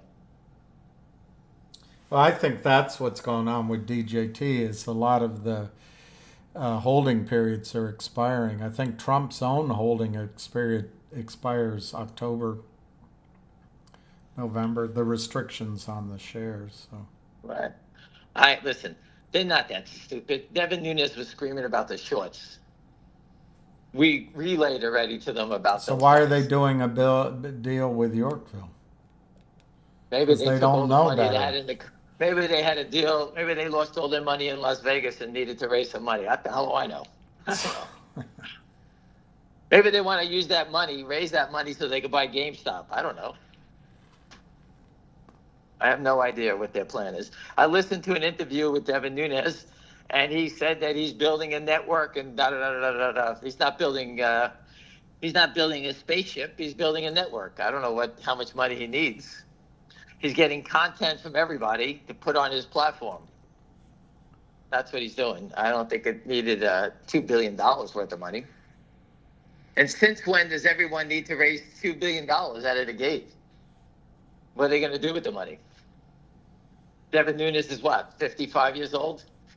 He won't even be around by the time they blow the $2 billion. So I don't even understand why why they would do that. Why would Donald Trump allow them to raise that money to hurt his stock price to cover the shorts? I don't know. But I'm going to make the call to my friend as soon as we hang up and relay that back. So my friend is someone that's close to Trump, and he's read our message about naked shorts. He told him it's a big problem. And my friend relayed back. He goes, if they call you, will you come in? I said, yeah. So that's all I know. I'm just told to sit and wait. Do you think they'll discuss their new contract on their next earnings release? It'd be a good time to do it, but I don't know the answer. Who was that? Finger. Will Finger I don't know. announce their big contract, how big their contract is?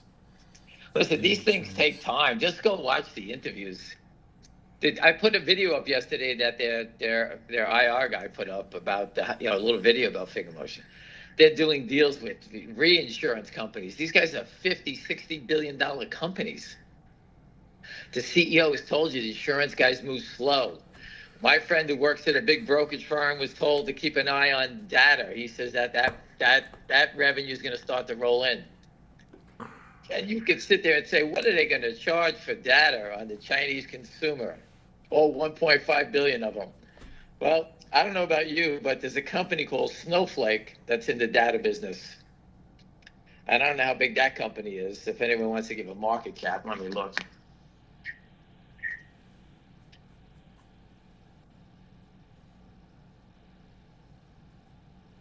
Give me 1 second. Let's see. It's only a $37 billion company. Snowflake has data on the U.S. consumer, which is what, 300 million of us? Finger Motion has data on 1.5 billion people, the biggest market in the world. And the company has a market cap of what? What's Finger Motion's market cap? I don't know. It's a $100 million market cap. 111 to be exact. So either Snowflake has got to come down or Finger's got to go up. I don't know. You choose. You think which one it's going to work. So someone's holding Finger Motion down here to a company that has data that is gold, right? They always said data is going to be gold. Well, here it is. They're digging and they're showing you the gold, but for some reason the stock price hasn't reacted yet. I mean, that's what I see. I'm giving you my opinion of it. You figure it out. I told you I'm a buyer of things that are going sideways, no one's paying attention to, because when they do come, you won't be able to buy it.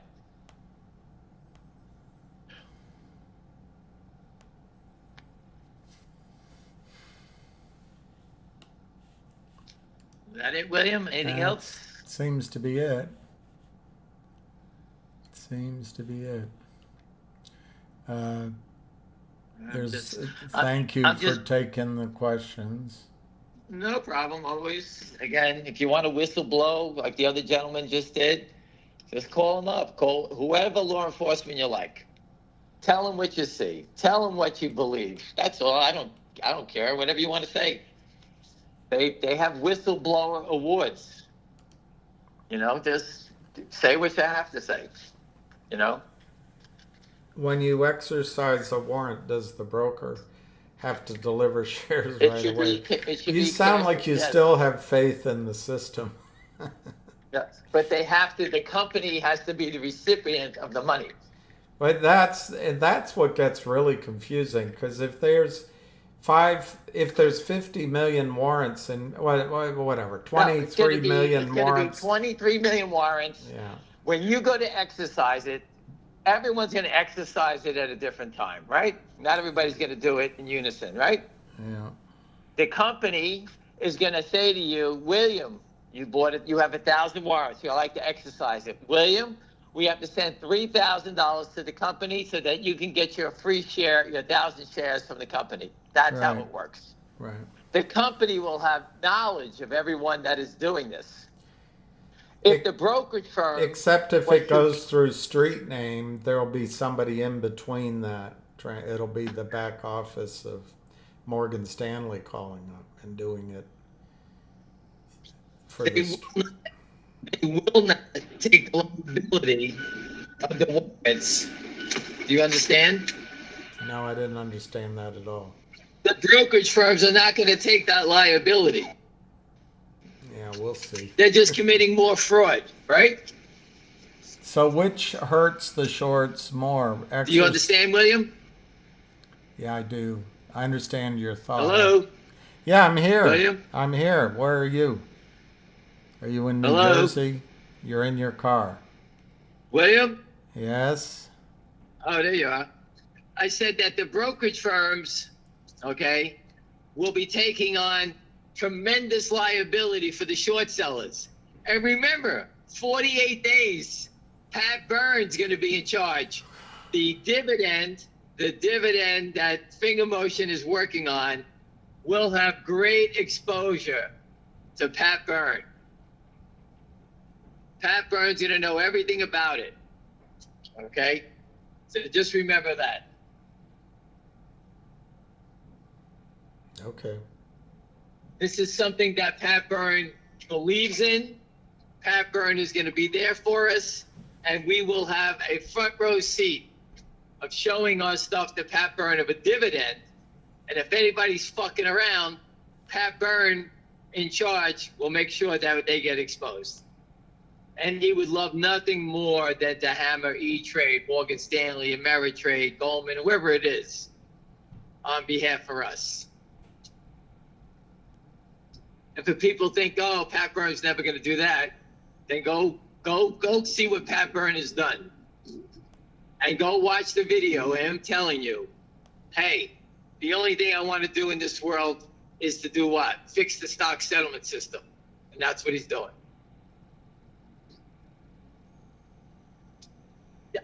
I can't tell you how excited I am that I can't believe after 20 years, Pat Byrne went on his way after he crushed the shorts. He left the country. He wound up going back and helping President Trump expose election fraud. And the guy's a libertarian, never voted for him, but he believes in fair markets. And now he's come back full circle after helping President Trump. And now he wants to help you, everybody, whether you're white, black, Indian, Chinese, he doesn't even give a shit about anything. You got a great man coming back to stand up for all of us. A great man. It's not Jeff Easton, the Lynn Partners, that'll fuck your mother for a quarter. This is Pat Byrne. Pat Byrne is not here for any money. Pat Byrne is here to make it right. And you should be excited beyond belief that we even have this guy speaking on behalf of us. I was going to have a call with him, but I don't want to do it too early. We got 48 days to go, so I'm going to save it to around 20. And then I'm going to have him come out and tell you what he's going to do. Or I want to wait. I don't care if the shorts keep leaning on it right now. I waited 24 years. What's another 47, 48 days? I don't give a shit. You don't want to be here? Take it easy. I can care less. I can't. But I will promise you we're going to get stock settlement. That I will promise you.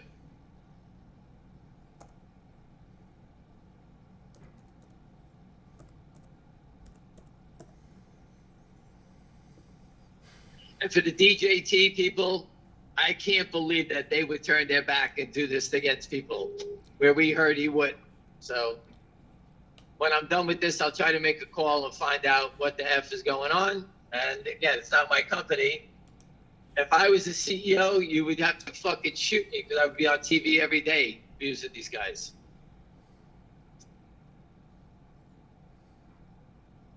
Instead, you do it here. Instead, I do it here. And I hear all your people turning it off, saying, oh, I'm tired of listening to this guy. He says the same shit every day. People, I've been saying the same shit for 24 years. Not every day. It's a 24 secret years. to a happy marriage. You've only bumped into me for 2 years or 3 years or 1 year or 2 weeks. And guess what? If you put me in front of anybody and ask me a question, I will have the same answer. I don't even think about it. And that means you're telling the truth when you just go right out for your top of your head. Ba-boom, ba-boom, ba-boom, ba-boom. And you can go back and check. I say the same shit over and over again. Is it grounds for divorce? I told you my wife puts iodine in my food. I'm turning orange. She's trying to kill me. My kids hate me. Everybody hates me. The people I play pickleball hate me. Everybody hates me. Not the deers. I feed the deer every day. I go buy a bag of deer corn for $9.99. It lasts 4 days, so I spend $40 a month, almost $45, $50 a month. I feed the deer. I got 4 baby deer. I'm making sure they don't go anywhere near a road. I feed them every day. Them I will feed and do anything to protect. The naked short tail, I run those fuckers over with my car, back up, spit on them, pee on them, you name it.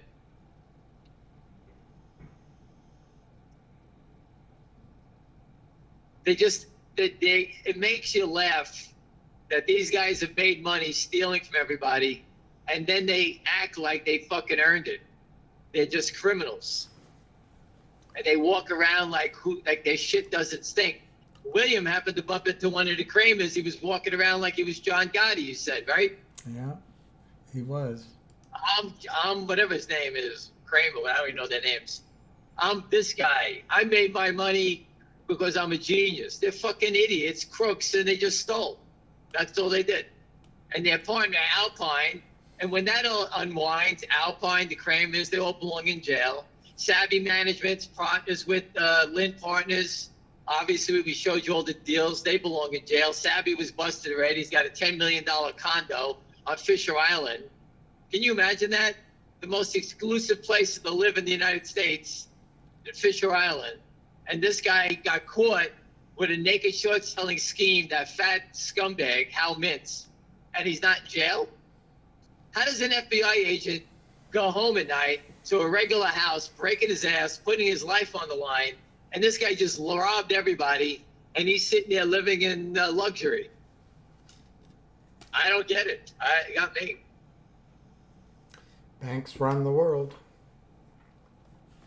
We know they're robbing. That's the craziest part. Everybody knows. 7,000, 8,000 people signed a what is that thing that I forget? Make Change Now. That Savvy Hal Mintz was a criminal. 7,000, 7,500. Everybody knew. That's a lot of people.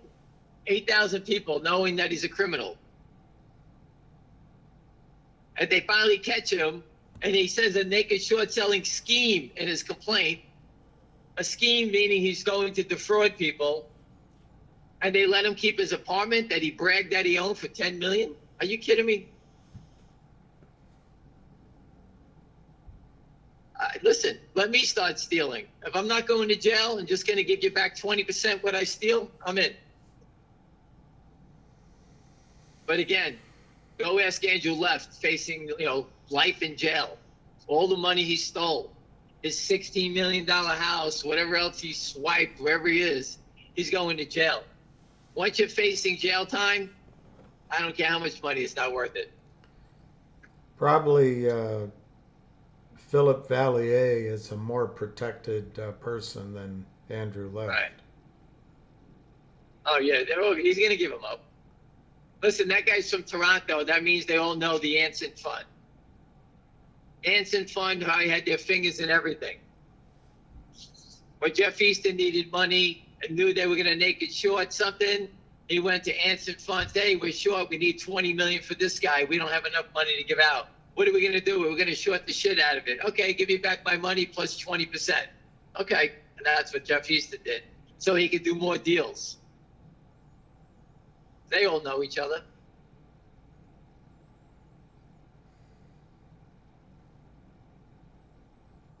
Everybody took partners on, Goldman, Lehman, they all did deals together. When the deals were so big, they didn't do them all, they farmed it out, right, William? What they call it, a co-underwriter on deals? That's right. You have a co-lead. So what do you think? Co-lead. So what do you think these guys did? They did the same thing.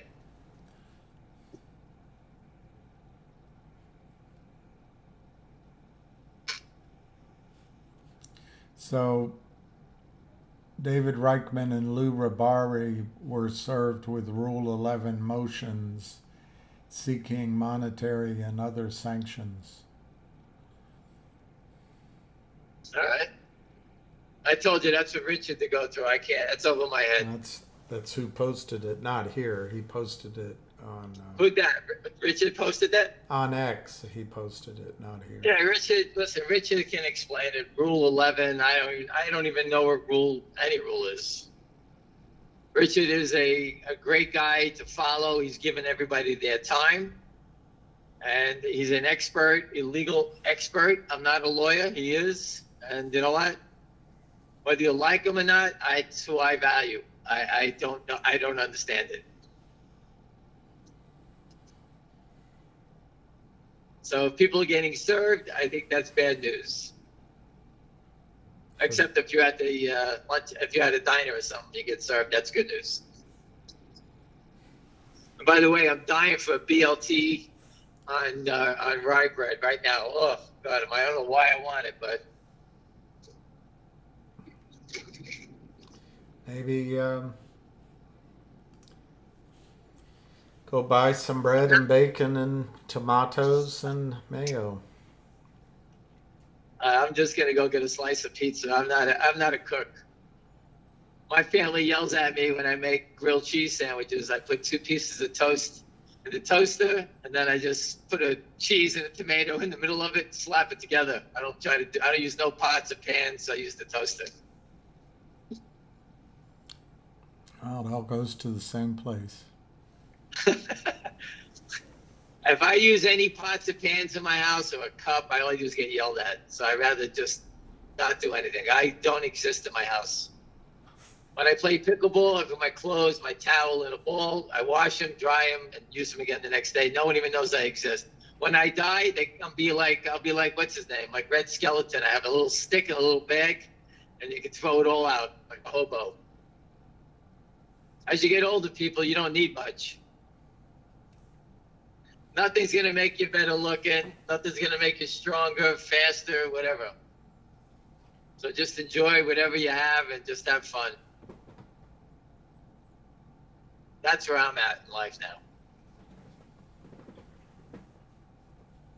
And all the young people in life, I apologize, but we're doing everything we can in life to make your life better. I've been trying to expose this for 24 years. I've had protests, did this, did that. Williams joined forces. Everyone else has joined forces. And, we're just regular people. We can only do so much. And you know what? These people need to step up. The government needs to step up and do something about it. We've tried everything, and it's going to work. We've kept the pressure on a long time. And now we've come full circle, and you got Pat Byrne and the next president of the United States. I think we're okay.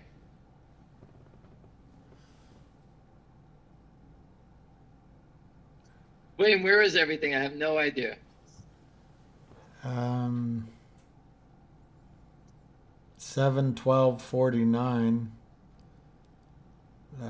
709 by 714. 709 by 714, right? Yeah. And finger is 213 by 215, 200 by 200, 101,000 shares. Last trade 214. Mm-hmm. So the selling, the panic selling, the attacks have all stopped, right? Hurry up, sell it down. 318, they were selling it like the building was on fire. All of a sudden they stopped. I told you there's no room.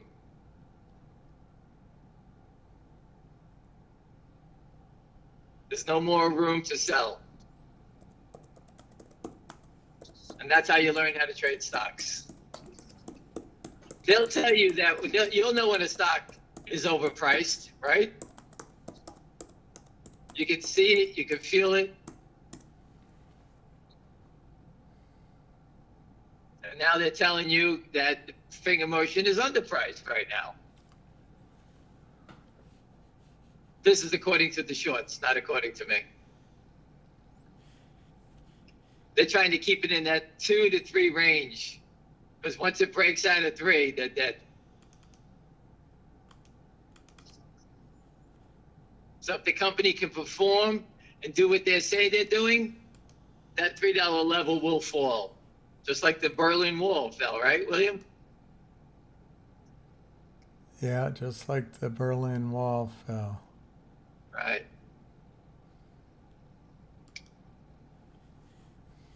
You know, the criminals can't last forever.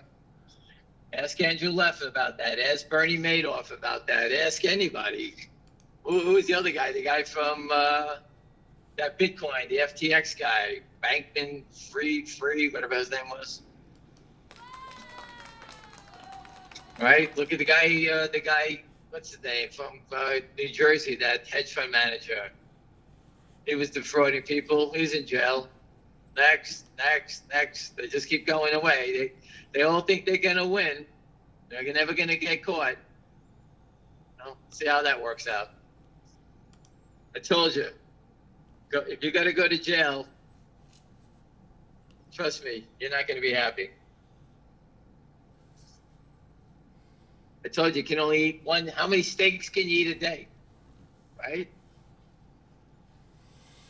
These guys think that the more they steal, the happier they're going to be. It's not true.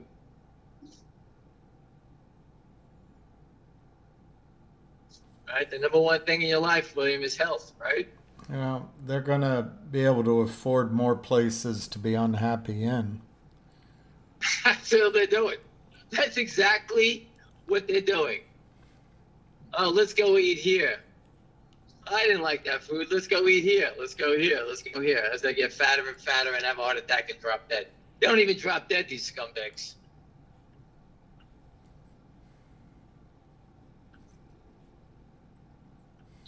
Anyway, you just get me all riled up more and more. William, remember, if I die on the operating table getting knee surgery, I never liked you, remember? Yeah. I told it to a woman I knew today. She said, and fuck you too, she said. I never liked you. Wow. Well, listen, you're listening to my last days. When I have the surgery, I'll be dead. What are you worried about? All's forgiven in heaven. That's it. So again, at least I'm going into it knowing God, that could I'm you gonna imagine if eternity is listening to stories about Hey. short selling for all Oh time? God, I'm gonna be sitting around everybody. I'm gonna tell us what you did. Oh my God, get us out of here. It never ends. It's Saint endless Peter- stocks. St. Peter will Years. take that day off. They'll be sitting there. Did you try a dividend? Yes.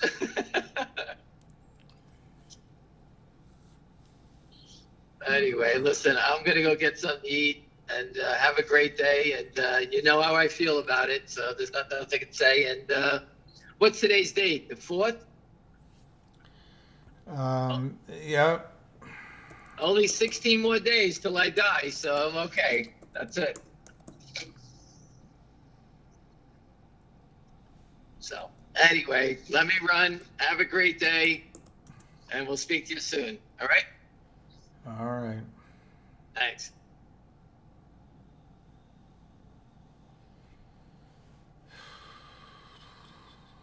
Call ended.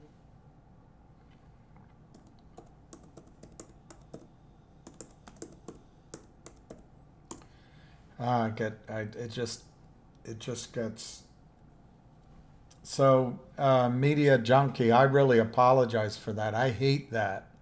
So I'm really sorry. I didn't mean to hurt your eardrums. I hate that. So I turned it down. I turned it down to the bottom 15% of volume. Let me just show you. That's pretty low, I think. And Spiny shares his birthday with Beyonce.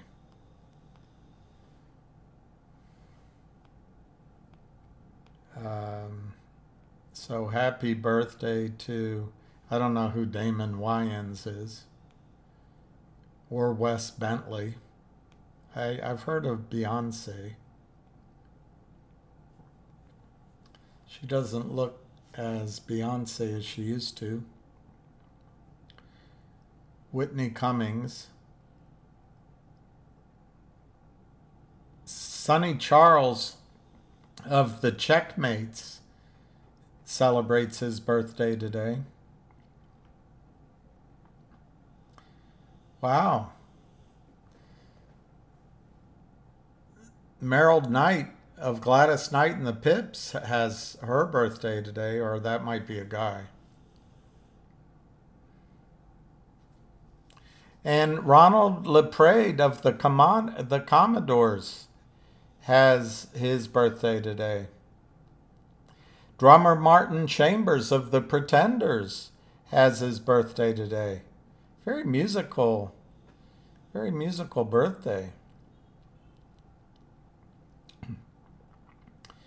Kim Thiel, guitarist for Soundgarden, birthday today.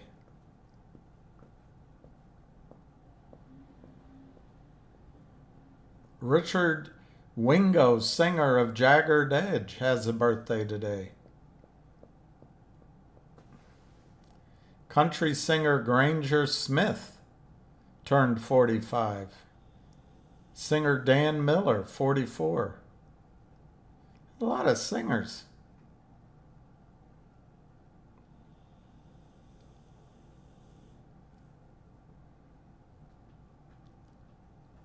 Paul Harvey, Tom Watson.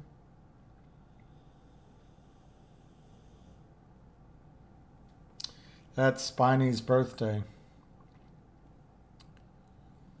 The best one out of it, I guess, is Beyonce.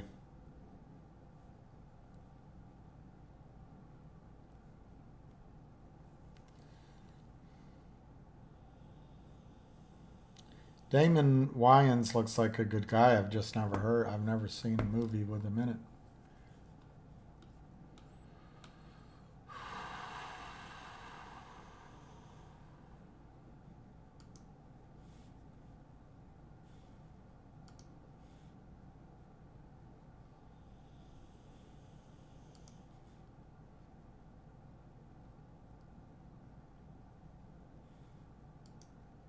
I was in the wrong business.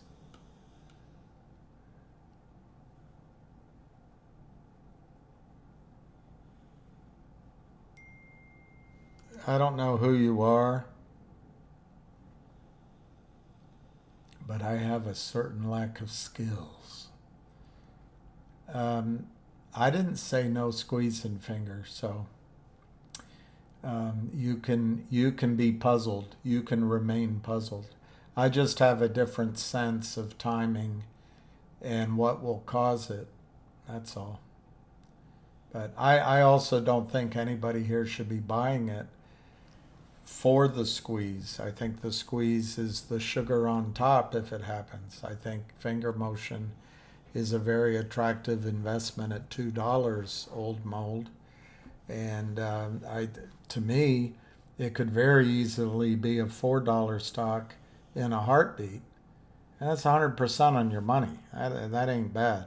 But anyway, you are welcome to be puzzled.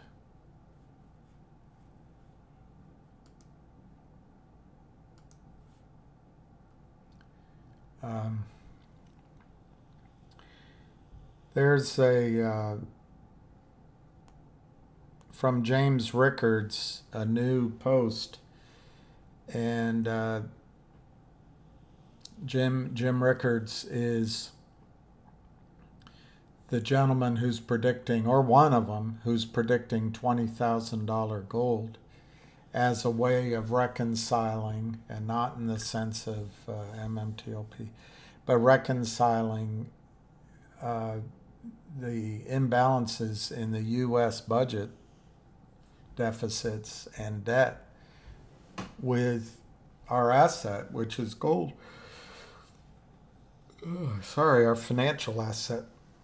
Anyway, he says Powell announces pivot. Labor Day weekend is over, and the election is just 2 months away. Is the United States economy in a recession? There's a mountain of data suggesting that the answer is yes. Or if we are not in a recession, we soon will be.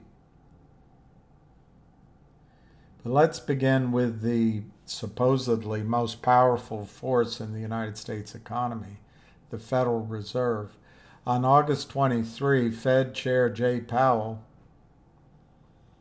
gave an address to the annual Federal Reserve Conference held at Jackson Hole, Wyoming. This was one of Powell's most important speeches ever for 2 reasons. First, he not only pivoted to interest rate cuts, parentheses, after Wall Street has been wrong about the pivot timing for 2 years, unparen, but more significantly, he pivoted from concern about inflation to concern about unemployment. The latter pivot is much more troubling because it signals that a recession is upon us, and the Fed may be too late to do anything about it. For the past 2 years, we have consistently written that the interest rate pivot was not on the horizon, which I agreed with that, despite Wall Street having predicted a rate cut beginning in late 2022 and continuing to do so through 2023 and early 2024. I agreed with him. I didn't see that cut coming. We also wrote when the pivot did arrive, it would not be for the reasons Wall Street expected. I'm not sure I was that clever. It would not be a soft landing or a Goldilocks narrative. It would be a hard landing and a recession, because that would be the only thing that could shake the Fed out of their inflation-fighting trance. Now we are there. Well, I still beg. There's a female journalist that just put an article out on Yahoo, I forget her name, saying that the Fed is now going to ease and interest rates are going to be lowered on the 18th. She might be right. I still have this nagging feeling it's not going to happen. But anyway, maybe it is. Maybe they are going to cut rates on the 18th. Will it be a quarter point, half a point? The bond market's already showing lower rates anyway. Anyway, so Jim Rickards says the rate pivot is coming. So he's a lot smarter than I am. The rate pivot is coming, and the recession is too, if it's not already here. Wall Street will crash once they wake up to what the Fed is actually saying. I don't agree with that yet. Not yet.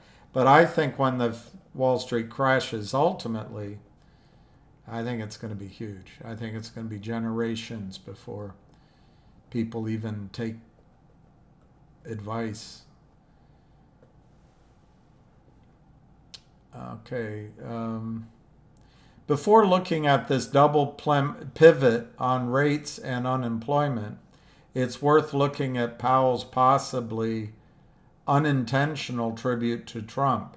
He said, quote, "Turning to employment, in the years just prior to the pandemic, we saw significant benefits to society can come from a long period of strong labor market conditions,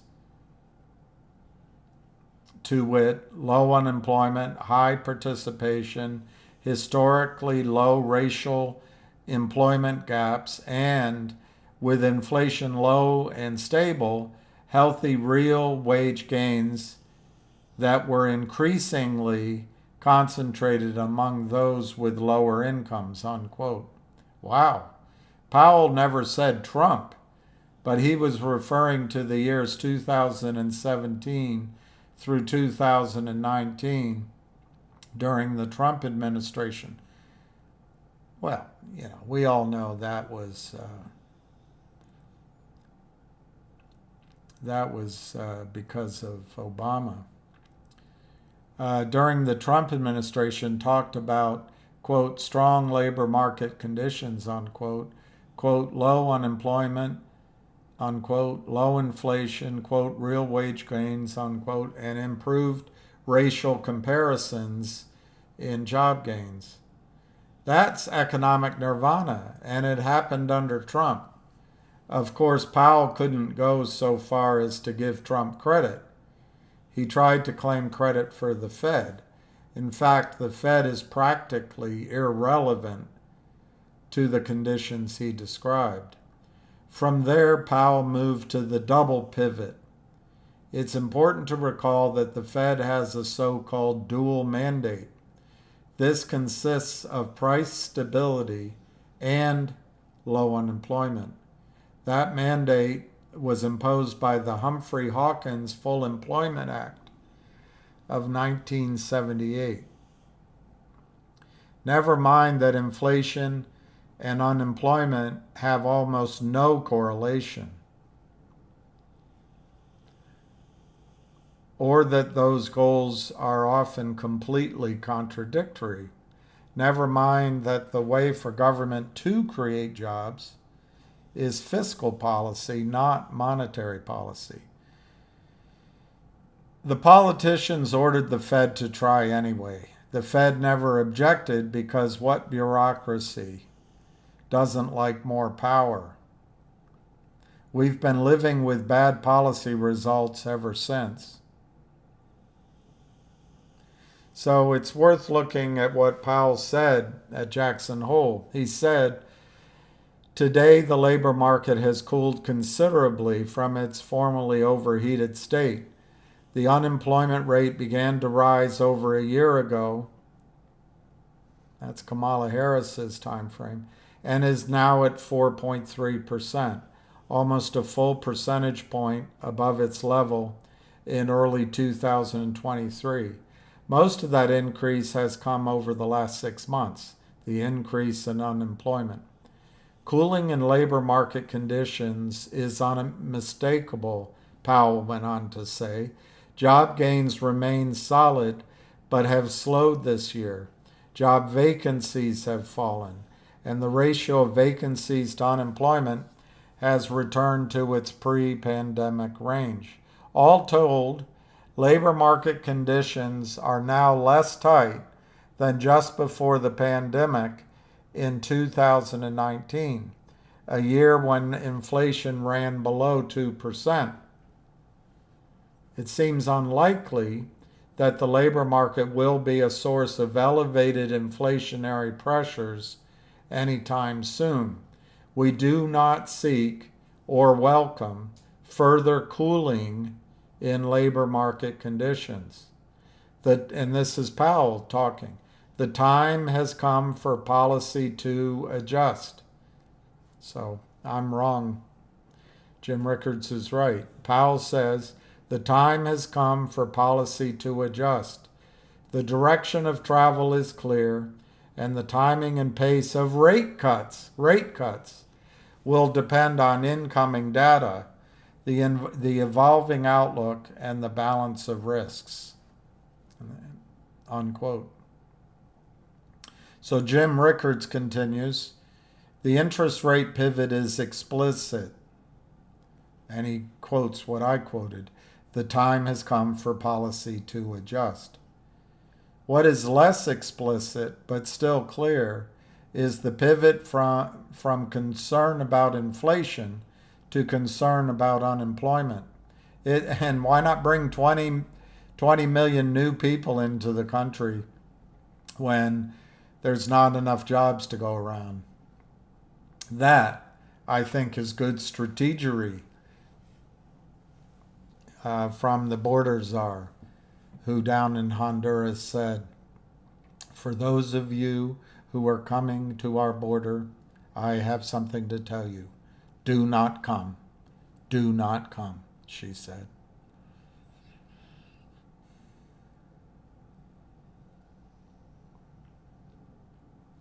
Okay, unemployment goes up during recessions and is usually a lagging indicator, meaning that the recession is already here before the rise in unemployment becomes noticeable to policymakers.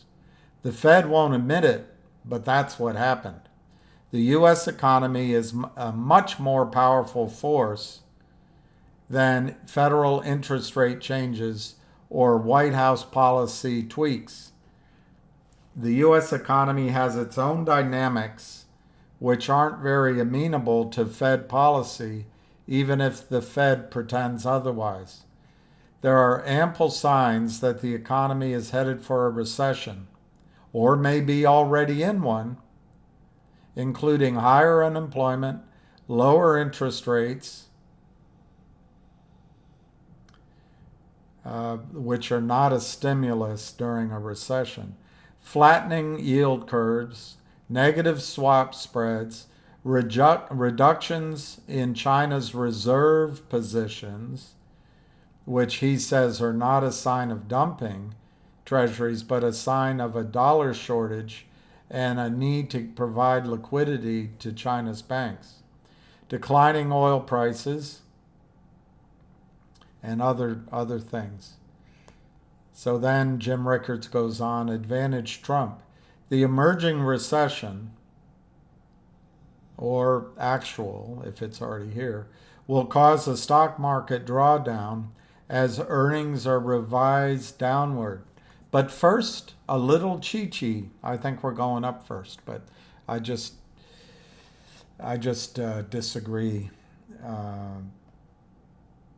But I don't have a more sophisticated reason than being contrarian, and that there's a lot of liquidity out there, and the policies that are going to be put in place now to get Kamala elected are going to fuel rallies in the stock market. And then there's going to be fear of missing out. It is going to be the last explosive rally, if I'm right, in the stock market of a 44-year, 42-year bull market. It's the last one. It'll be fast, it'll be sharp, it'll be severe. And by the time it's in the middle of it, everybody will be talking about the stock market. It's a good time to sell. Probably a good time to go to T-bills, short-term treasuries, not long-term, short-term.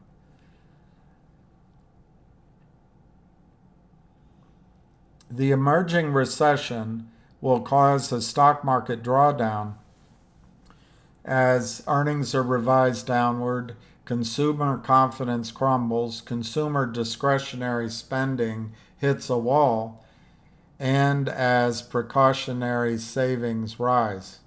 The world will not bail out the U.S. economy because China, Japan, Germany, and the UK are all slowing economically at the same time. Or they're already in contraction, their economies. The U.S. economy does not pay that much attention to electoral politics. It's too big and moves to its own complex tempo. Still, this slowdown could be a much more important electoral factor than the policy issues being shouted about.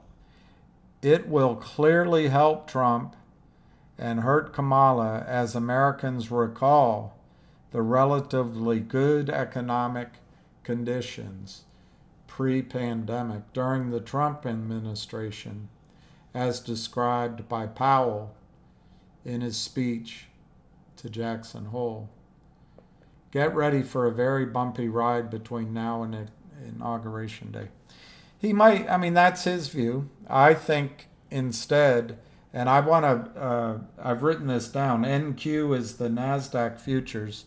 I want to find futures on the Russell index, and I want to see if these have minis, which you can trade just in a regular account. These are things, knowledge gap I have. We used to have commodities brokers in our office, and you could set up a commodities account. I don't know how it's done now. And futures, I do not recommend for anyone, but it is a way of playing what I see as the upside that's coming. 702 to 710. Let me just see if this noise is not as bad.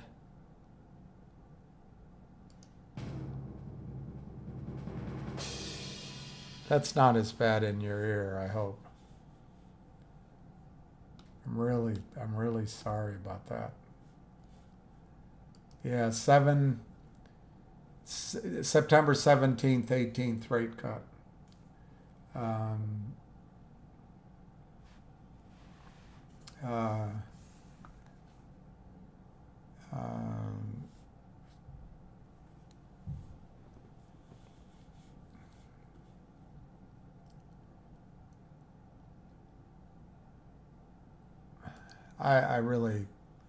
I don't know who you are, but Univest signed, as you know, because you're a hardworking, you look after your money, and you do a lot of research. Univest and FNGR, I think on September 11th, so almost a year ago, they filed anyway, an S3. Might have been an S1, but I think it was an S3, whereby FNGR Motion sought to raise up to $300 million, and Univest was the lead bank.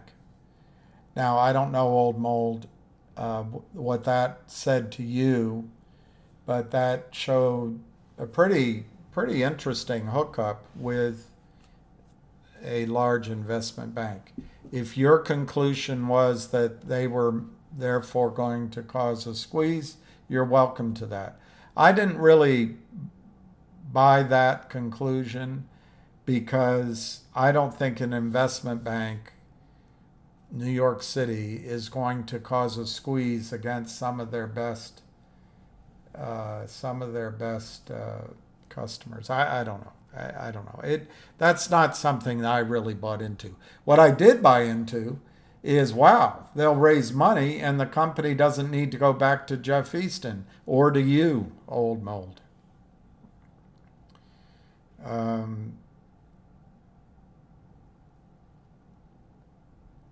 Okay.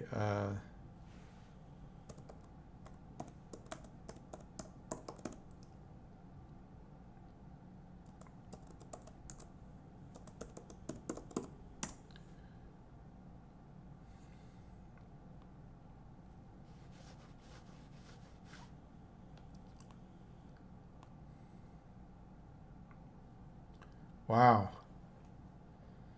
Wow, I just looked up a headline. I'll have to, for those of you who invested in this small gold company, and I'll give you other ideas too, but David Hunter says this: gold and silver miners will be the next .com bubble. So you want to hang out with Old Mold, or you want to start thinking about what's coming next? It's up to you.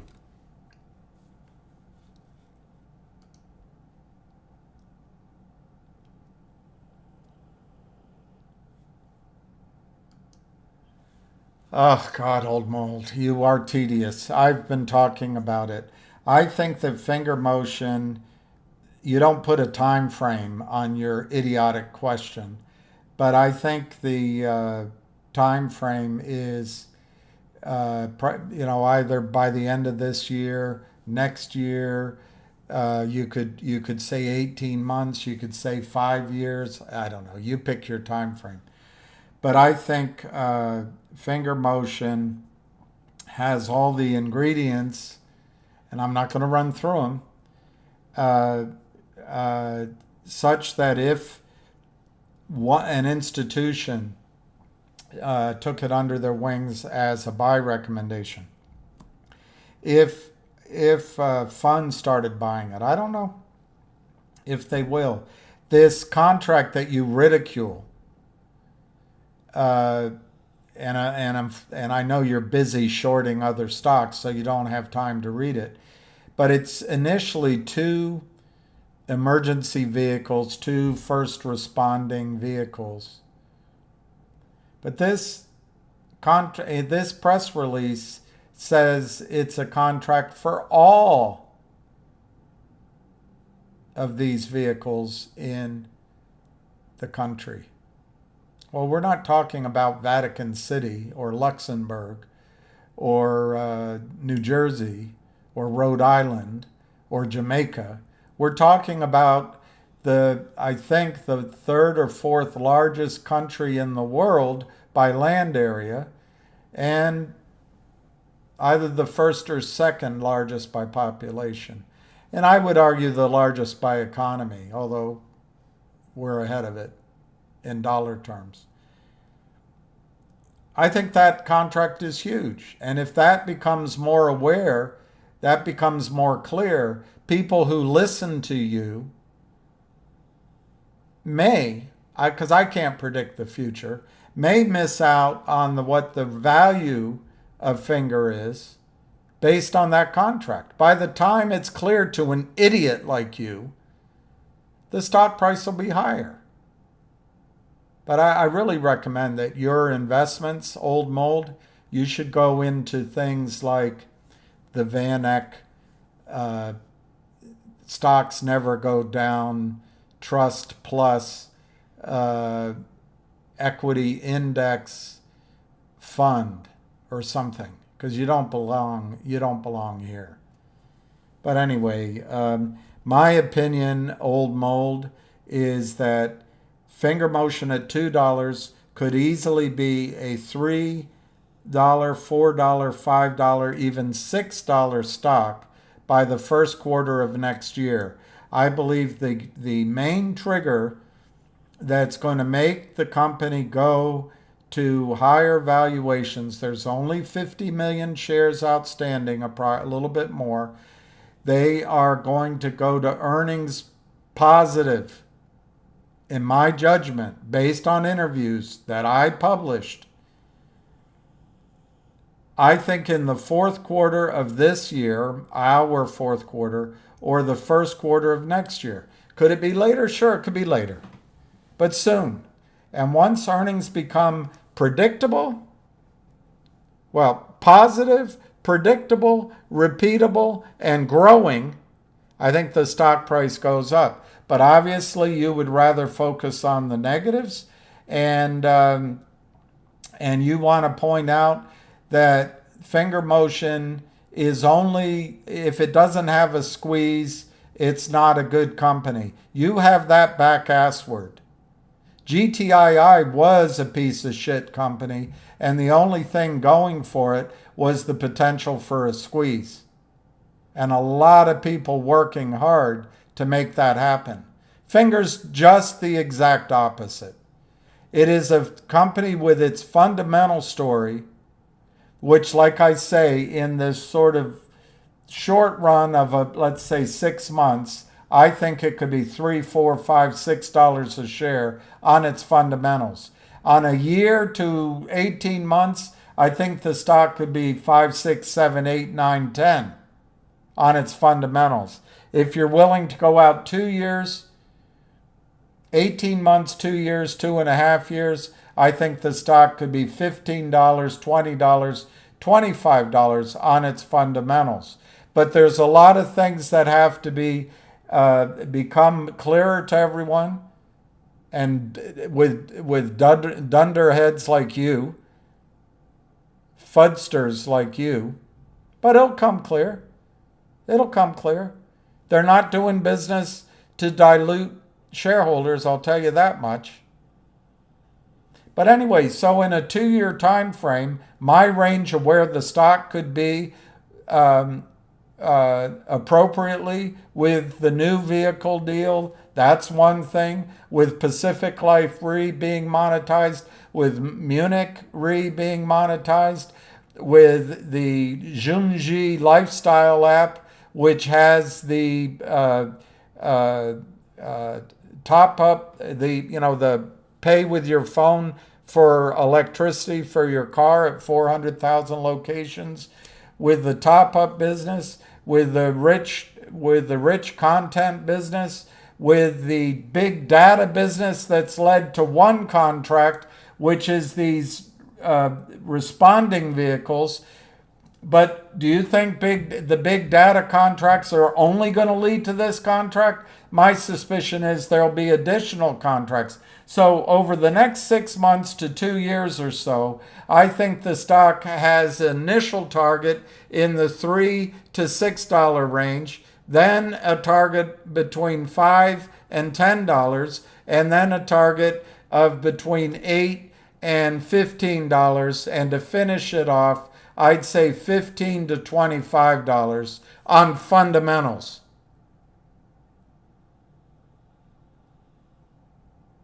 Now, a squeeze can happen at any time. And old mold, you and your compatriots have proven to this chunk of coal that you control the markets. You control investors' emotions by FUD. You control investors by bringing a new shiny object in they can chase and lose money on. You control and own the SEC, FINRA, and Congress, and journalists, and everything else. So I no longer, old mold, am willing to say to you as a short, most of all, that I believe that short squeezes can be predicted and happen just because investors do their due diligence and notice the imbalance in stock that you caused, old mold, you and your buddies caused by excessive supply of stock which does not exist. Investors notice that and expect that at some point buying will have to come in to correct that. I no longer believe that happens. I think it is true that prime brokers will call in and may be left with losses as you and your compatriots disappear and you dump the losses on your prime broker. And then the prime broker has to buy that in. But I don't think the entire position has to be bought in. I'm not making this up. I did not trade, nor did I even make any comment until after the fact, but AMC and GME ran up. The media said that was, 400-pound guys with computers in their mother's basements with their pandemic checks. Maybe. I don't think so. I think it was institutions. But it runs up. Did they ever cover all the shares that were short? We don't know, because you have paid off Ann Wagner and the rest to not be interested in full transparency and an audit trail of trades. You win. You won.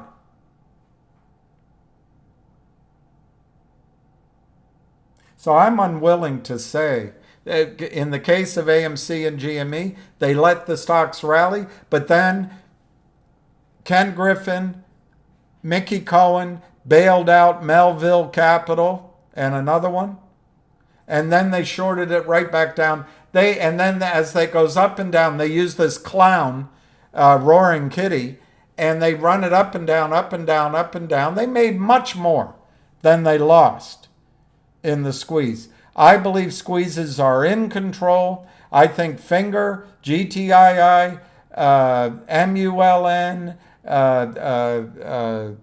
MMAT, AMC, GME, throw in other names. I think they're all under control by Wall Street, by you and your friends. That's my opinion. Ham doesn't agree with me. That's what I mean when I think you should buy Finger for the fundamental reasons. Now, I saw with my own eyes, and I disagree with the gentleman who retired from the American Stock Exchange. He believes that he will acknowledge there's collusion among all these players, which is illegal.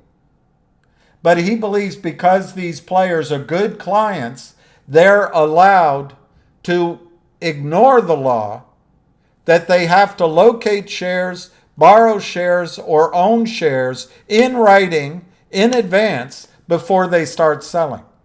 What he thinks happens is during the day, your friends start selling stock they haven't located, don't own, and then later in the day they buy it back. Well, let me ask you this. Why do the websites only show the failures to comply with Reg Show on the sale, and they never show the buyback ends? We have computers that can track tips on Venmo. We have computers that can track if you land in Paris and somebody uses your card to buy 5 dozen pairs of shoes, you'll get a phone call right away. We have the computer power to report the buyback of illegally sold. Even if it's intraday, it is illegal to sell shares you don't locate, you don't own, and you don't borrow. But you guys do it all day long, all week long. It becomes self-fulfilling. Then you come here to cause FUD and to be Eeyore and be negative against me. And my view, old mode, is, all power to you. You're winning on all fronts. At some point, you'll have enough money made, and just keep doing it. It's a powerful thing. Your parents must be proud of you. That what you do is just come in and sell stock that doesn't exist, spread negativity, and steal. And make no mistake of it. What you guys do is steal.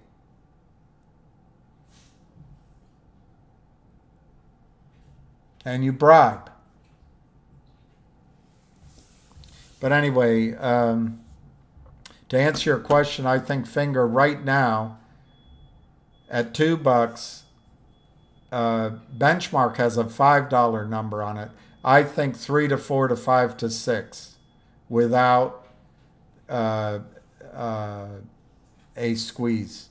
Now, if the stock, this is my view, if the stock trades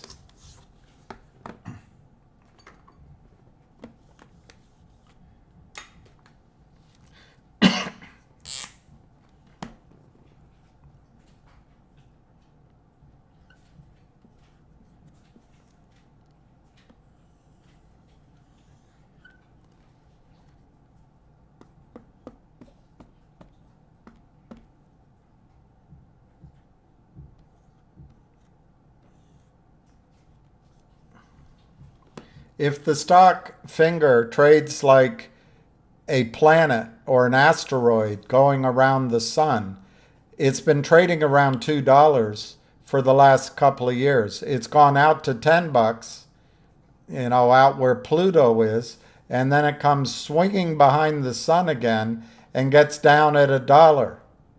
Well, this orbit, you and your friends seem to handle very well. My point is, if that asteroid or that comet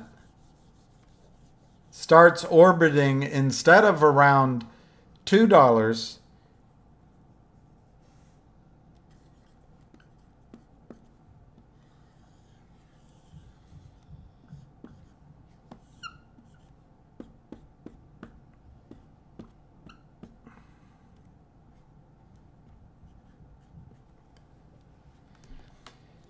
it starts orbiting around $6. And so the comet goes out to Pluto, which is $15 now, and swings back down and maybe comes to 5. And this is the orbit of the stock price.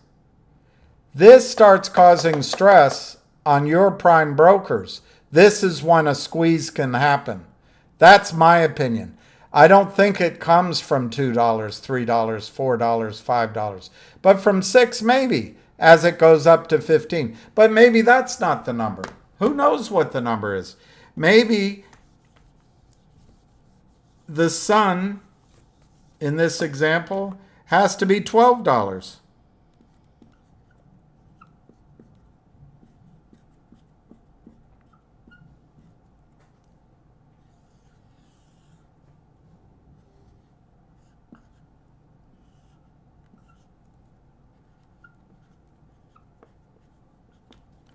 And then maybe the sun has to be a $12 price. And then as the stock rallies, maybe Pluto is $30. And so the stock goes up around $30 a share. And then you guys start shorting it again. And maybe it comes under at 11 and it goes back out again. This is when you could see a short squeeze, in my opinion. This number could happen in the fourth or the first quarter of this year. All you need is big contracts, awareness, the company turning positive in earnings. And once the stock gets over a certain price, you've got institutional buying, and it won't matter what kind of fudding you do.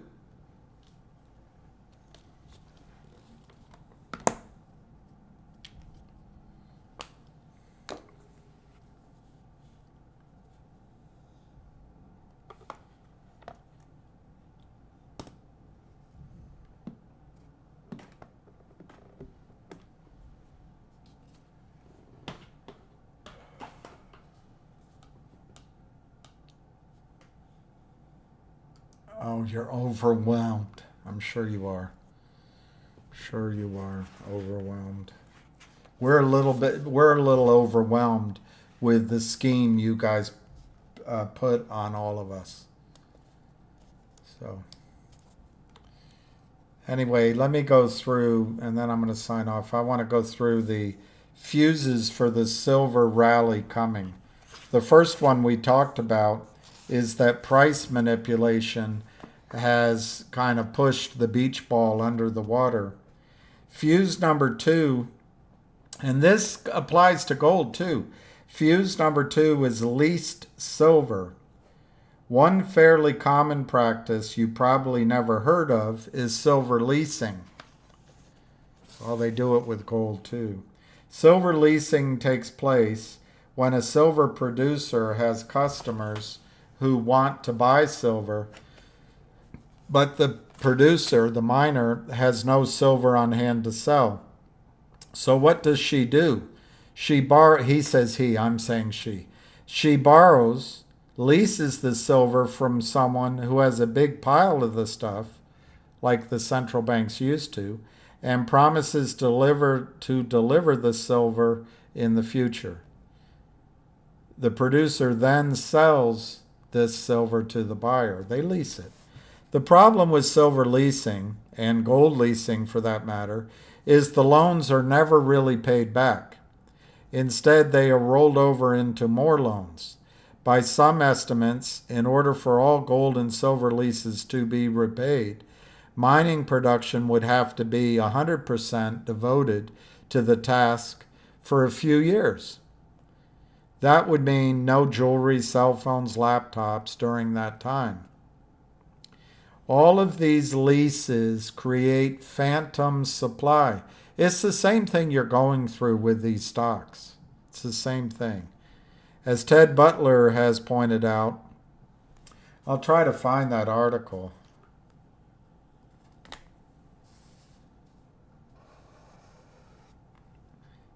Back in 2008, circa 2008, there are 150 million ounces of gold and 1 billion ounces of silver on loan in today's market, of which there are currently no reserves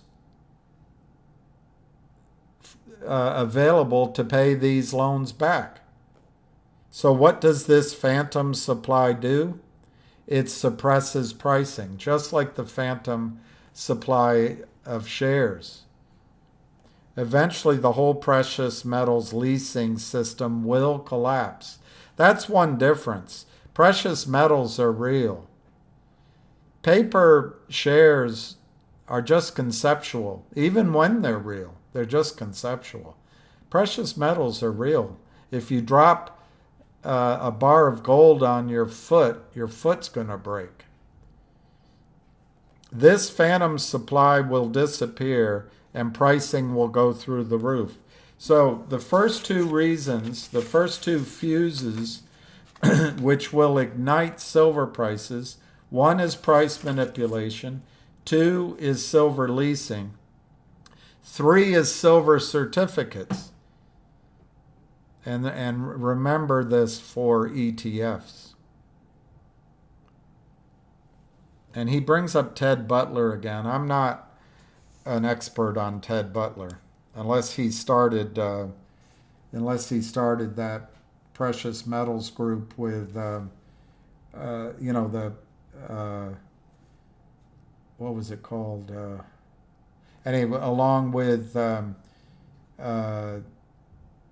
the guy from Costa Rica,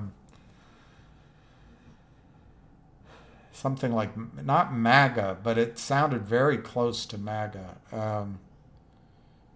The metals. Anyway, he might have been a co-founder of that group, and that might be where I recognize his name. Sorry, my brain isn't bringing up the name of the group. It was a fairly active, I think it still is, group calling out the fraud in the metals markets. And it's been around longer, I think, than Ham's 24 years. So anyway, on the subject of companies who offer silver certificate, Ted talked about trusted financial firms who provide storage for customers to whom they have sold silver.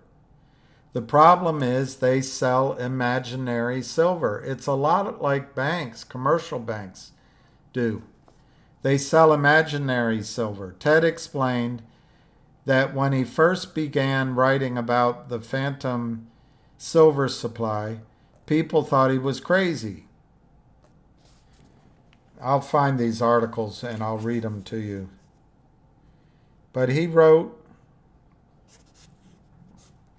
that Morgan Stanley was sued for not actually storing precious metals, such as silver, even though Morgan Stanley was charging its clients for storage fees. Morgan Stanley didn't even refute the claim.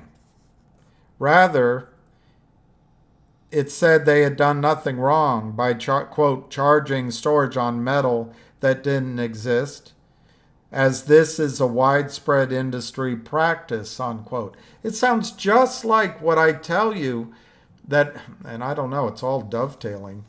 What brokers do with these stocks, they expand their assets under management, charging fees on non-existent stock, and it's all perfectly acceptable to Goober Gary Gensler. So his phrase for this practice is, quote, unbacked silver storage accounts, unquote. It's much like your unbacked securities held in your brokerage accounts, unquote. So essentially, big firms like Morgan Stanley get to hold on to your cash and use it interest-free. This sounds just like what happens in the stock market. For as long as you hold on to your silver account, which is generally a very long time. During that period, Morgan Stanley is not obligated to actually have any silver on hand to back your currency. Some firms, like Morgan Stanley, still charge you storage fees for silver which doesn't even exist. Basically, similarly with precious metal leases, this is one big fraud. When, not if, when a run on silver happens in the future, these institutions will not have the reserves on hand to pay up. This will leave people with physical silver sitting pretty as prices explode to the upside. So finally, I'm getting to show you confirming opinions to mine, which is silver is the one asset you can buy which will give you upside like a short squeeze in any of these stocks. It is manipulated. But if you own the physical, it can't be taken away from you. Well, except by gunpoint or government fiat. Okay, so the first fuse to ignite silver prices, price manipulation. They've suppressed the price like a beach ball underwater. 2, leased silver, which is fraud. 3, silver certificates, saying that here's a certificate saying we're holding your silver for you, which is fraud. And number 4 is exchange traded funds, ETFs. Many of my colleagues, that's Mike Mahoney, many of Mike Mahoney's colleagues in the precious metals industry believe that ETFs may not have all of the metals they say they do. Damn straight. And may be another tool for manipulating the price of gold and silver. Absolutely. And that's what I think ETFs are in the stock market as well. And that's what I think Webull is and Robinhood. That's what they are. Now Mike Mahoney says this may or may not prove to be true. If it is true, they are playing the same hanky-panky as Morgan Stanley. If it's true they're doing that, then the price of metals will go ballistic when the manipulation is exposed. If it isn't true, and the ETFs are 100% legitimate, then it's an even bigger fuse. Because of their explosive growth, ETFs devour enormous quantities of gold and silver. If you were going to trade gold and silver, instead of investing in gold or silver, then I wholeheartedly recommend trading ETFs if you're a trader and not an investor. I agree with him. You can trade the ETFs and in your account make a lot of money. They have high liquidity and they can be bought and sold like a stock. But if you're investing in gold and silver for the long haul, think twice. So those are the 4 fuses. ETFs, silver certificates, leased silver, and price manipulation. Okay, 2 more pages. The detonators. What's going to light the fuses? What's going to detonate the upside in silver? Stockpiling. Number 1, stockpiling.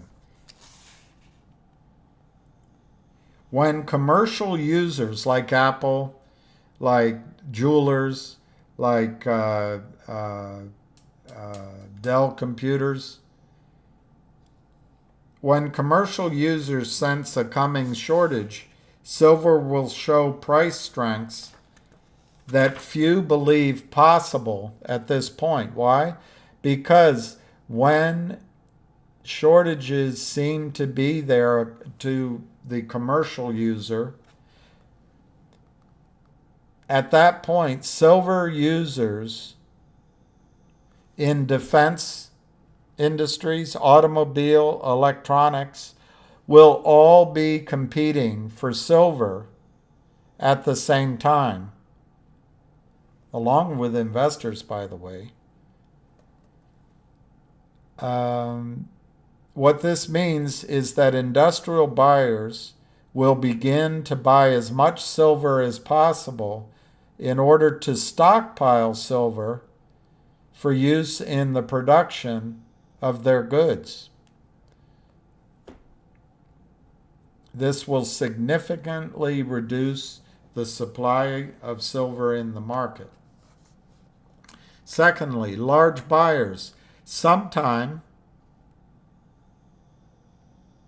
someone somewhere will try to make a big buy of silver, like the Hunt brothers, or a guy like Elon Musk or Bill Gates. Thirdly, mutual funds. For decades, brokerage firms, brokerage houses used to recommend putting at least 10% of your net worth in gold. Today, Wall Street has forgotten that rule, and 99% of investors do not have any precious metals at all. As the problems in the economy, banking sector, and Wall Street start to become clear to investors, mutual funds will look to gain. They'll look to the gains precious metals have made, and many funds will add precious metals to their investments. So that's the detonators are 1, stockpiling, 2, large buyers, 3, mutual funds, and then 4, media. Basically, they'll become a bubble. That's the same thing this other guy I just read to you. So, 1, stockpiling, 2, large buyers, 3, mutual funds, 4, media-fueled bubble, 5, public perception,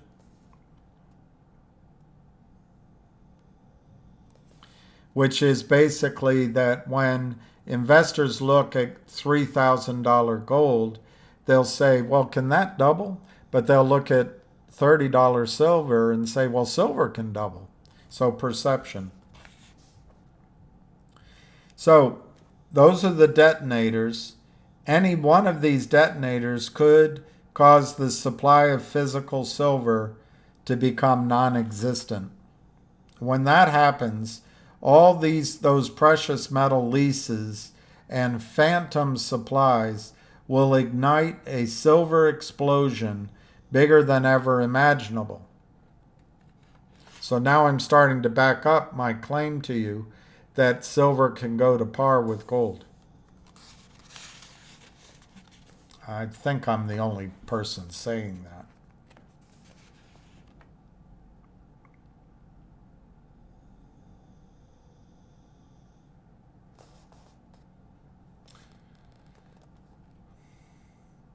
Okay, and the last thing is, where do I think, and this gets a concept across that I've tried to get across myself.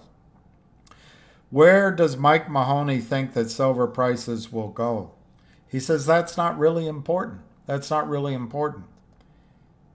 The price means nothing. The question should be, what is the value?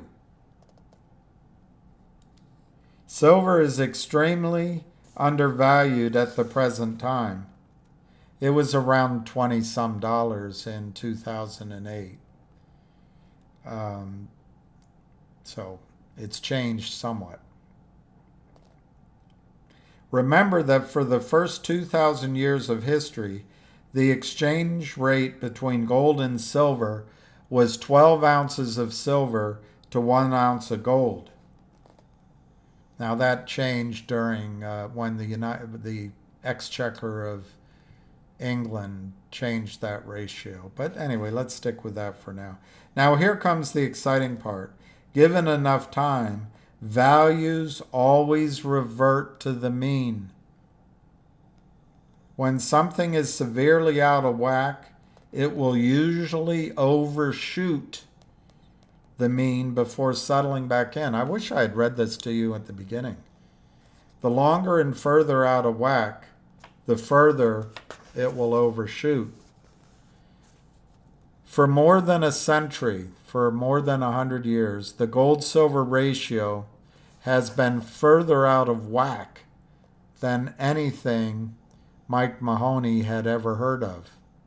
The exchange rate in 2008 was 50 to 1. It was 120 to 1 just a year ago. You can bet that when a run on silver happens, the ratio will come screaming back. And I am pretty confident it will snap way past the historical average of 12 to 1. And because there is less silver than gold, I believe it may even go so far as to, wow, finally. This is Mike Mahoney. It may even go so far as to meet or exceed the price of gold. In other words, I'm saying it'll go to par. He's saying that it may take more gold, I don't know, I'm just making it up, 2 ounces of gold to buy 1 ounce of silver. I made that up. Now you know why silver is a precious metal. All right, tomorrow we'll talk about the pendulum. And the pendulum is that ratio, and that you can apply those ratios to real estate, to, it's all human psychology. Anyway, all right. Hi, Jennifer. No one wants to hear drama.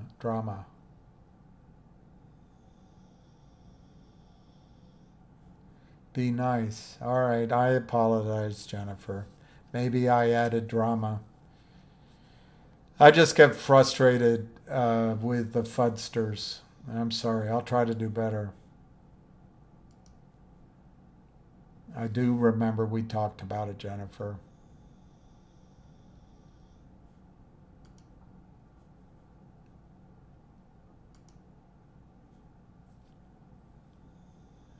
I have no problem with people bringing up concerns, Jennifer, but when they're just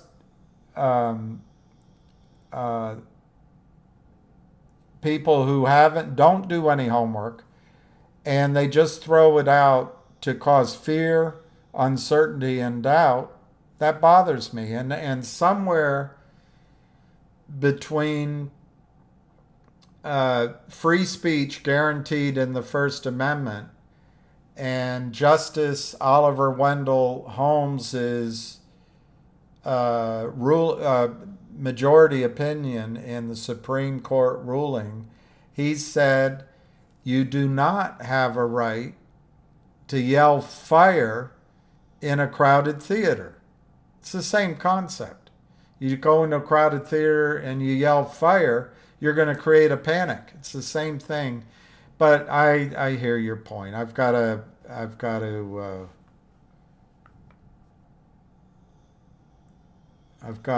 respond without drama. I hear it, and it's unfair on my part. So I apologize. I was too harsh.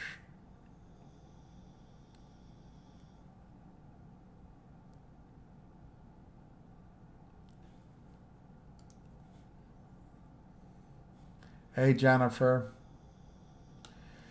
All right, so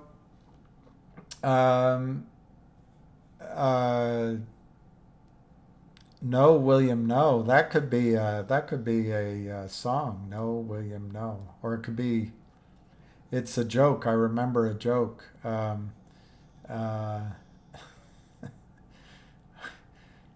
friend of mine's son, young son, told me. He said, "Did you hear? about when the Indian family went camping.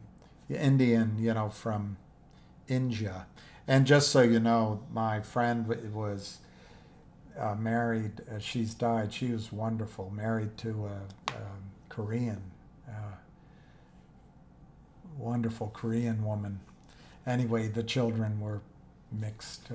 So he's not. It's just trying to be a clever joke. And so the family went on a camping trip, and the father was arrested. And do you want to know why? I said, sure. Well, they went fishing and they were not supposed to. And so the game warden came up and said, can't you read the sign? You're not allowed to fish here. And the Indian father said, the sign says, no fishing, no. No swimming, no. The sign says, no swimming, no. Fishing? Anyway, that was the joke. No swimming, no. Fishing. So, anyway. No, William, no.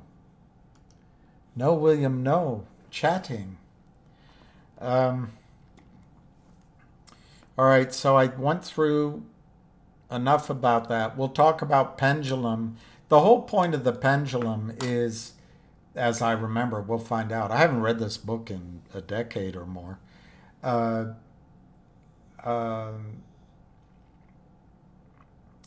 For example, real estate. Of course, I'll never see it, but I would have to translate it probably into gold prices. Debt is an example. We swing to this huge extreme where people value debt. They were actually paying money to governments to get less than their money back. Well, that's an extreme. It can go out of whack, it can go further, but eventually the pendulum comes the other way. And if you trade these pendulums, you can create your assets. Remember, for example, and it didn't work out so far, but there was a chance to sell, I don't know what it was, back at a year, a little less than a year ago, making it up, you could have sold 1,000 units of GTII and bought 10,000 units, assuming you could sell GTII at $2 and buy Logic at 20 cents, you could buy 10,000 units of Logic. Now, I made those up. I don't think that's an accurate representation. But that's not looking at the stock price. That's looking at, hey, I can turn 1,000 units of GTII into 10,000 units of Logic. Well, that trade hasn't really worked yet, although we won't know until we're allowed to trade our CAUD, and in my opinion, until we see what finally happens presently with Logic. But anyway, about I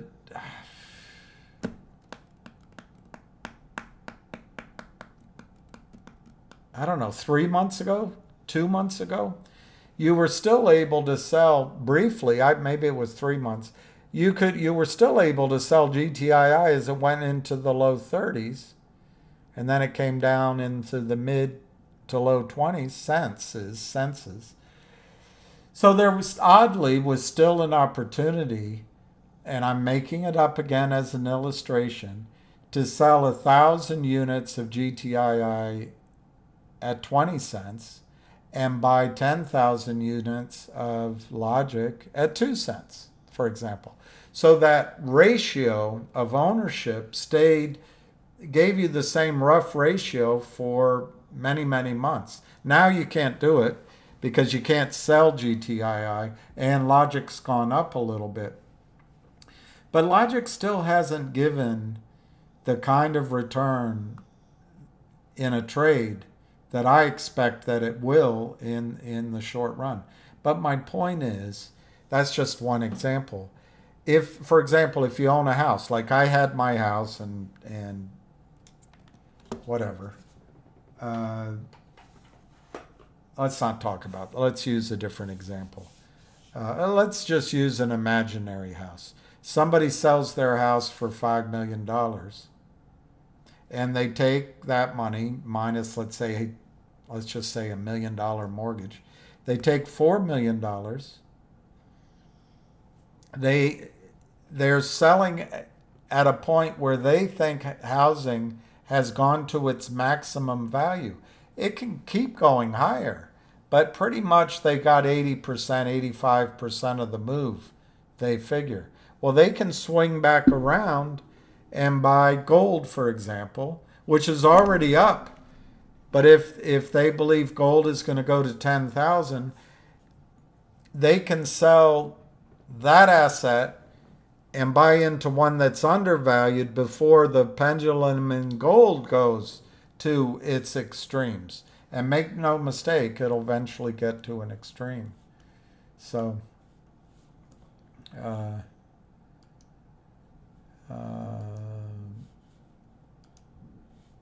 so Lee is getting what I'm saying, trying to say.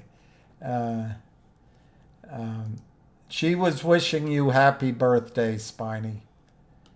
And thank you, Spiny, for... I always get a little worried that I'm not recognizing the right person, but I really think he was there to... Look, these fudsters come in. One, they don't want you to listen to me, which is fine. You don't have to. No one else ever listens to me. But they don't want you to understand what they're doing and what's going on. They have just a very simple job. This is boring as hell, too. And it's like cheating at the blackjack table by counting cards, or cheating playing poker at the casino counting cards. It's hard work because it's drudgery. It's just doing it over and over and over and over and over and over and over and over again. And that's all these guys do. There's three kinds of guys. There's the big hedge funds that need to cheat to give returns. There's the fronts, like Ari Rubenstein or Jeff Easton or the Kramers. They're just fronts pretending to raise money. But the hedge funds and other assorted criminals just sell stock that doesn't exist. The money sits there, and then the front can funnel it to the company who needs capital. Now, what they've done over 20 years is they've destroyed capital formation in the over-the-counter markets and in NASDAQ. They've destroyed it. Now, Gary Gensler gets up. He's too smart. Or he's stupid. Maybe he's stupid. But I think he's too smart not to know this is what's happened. And he gets up in front of Congress and says we have the deepest capital formation markets in the world. Well, I pity the other markets in the world if that's true. It's all rigged. There's no price discovery anymore. So anyway, there's three groups. There's the criminal shorters, sellers. There's the pretend fronts. The front's job is to go get the companies to sign the notes, and then they have lawyers that convince the prime brokers, and they work with their clients, the shorts, to the prime brokers to allow it. And then there's the companies and us. We're the victims. And we're the victims. We're the victims of it. The police don't care. The regulators don't care. And I guess you could add in the people like old Fogey there. They're the day traders. They know this is going on. They're called when there's trouble. The prime broker like Alpine or the hedge fund, or maybe the facilitator will call these guys and say, hey, can you help out? We'll pay you $7 a response on Twitter. We'll pay you, I don't know, since I called the guy's name out, we'll pay you 100 times every time Williams says your name. And then just create fear and uncertainty so that people will sell their stock to us and the price will come down. But more importantly, as the stock rises, their heart is out of it and we won't be competing with buying. The other thing they do is they'll get the criminals, they'll pay the criminals to collude with each other. So they'll sell it down in the real markets. They'll give a guarantee. And as the hedge funds come moving shares around from one LLC to the other, the big pools of money will guarantee the losses as long as these day traders keep their mouths shut. It's all illegal, but it's all approved by Gary Gensler because it helps Goldman Sachs. It's as simple as that. This is all in my judgment. Everything is in my opinion and editorial. So that's what I respond to, because they have everything in control except an unpredictable event happening to a stock price. And then they too are subject, and the prime brokers and the compliance officers at the prime brokers are subject to the same emotions which course through all of us as human beings. Are we going to lose everything? We better cover. Same thing. And I've lost my belief that we as retail have any impact on anything that happens. We're just ticks on the back of an elephant or a rhinoceros or a bird on the top of a rhinoceros. We're just in there for the ride. So I think what the fudsters do is evil, and I react that way, and I shouldn't. I should learn to be a little bit,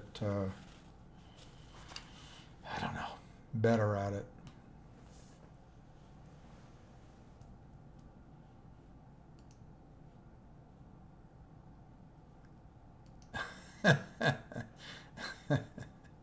Old.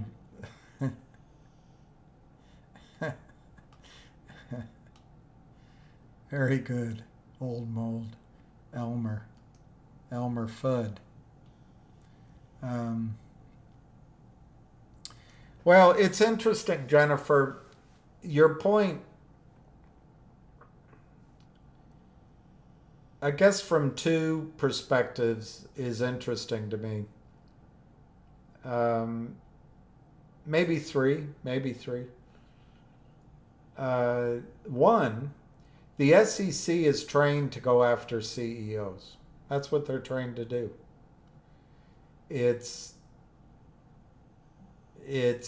a legacy of the last time the over-the-counter markets became really frothy. And I'm not talking about the tech bubble. I'm talking about the 70s and the early 80s. You know, that guy with the helicopter, First Jersey Securities, those kind. And they went after the OTC operators and the CEOs. Well, they still play off of that playbook, even though the over-the-counter markets are effectively dead.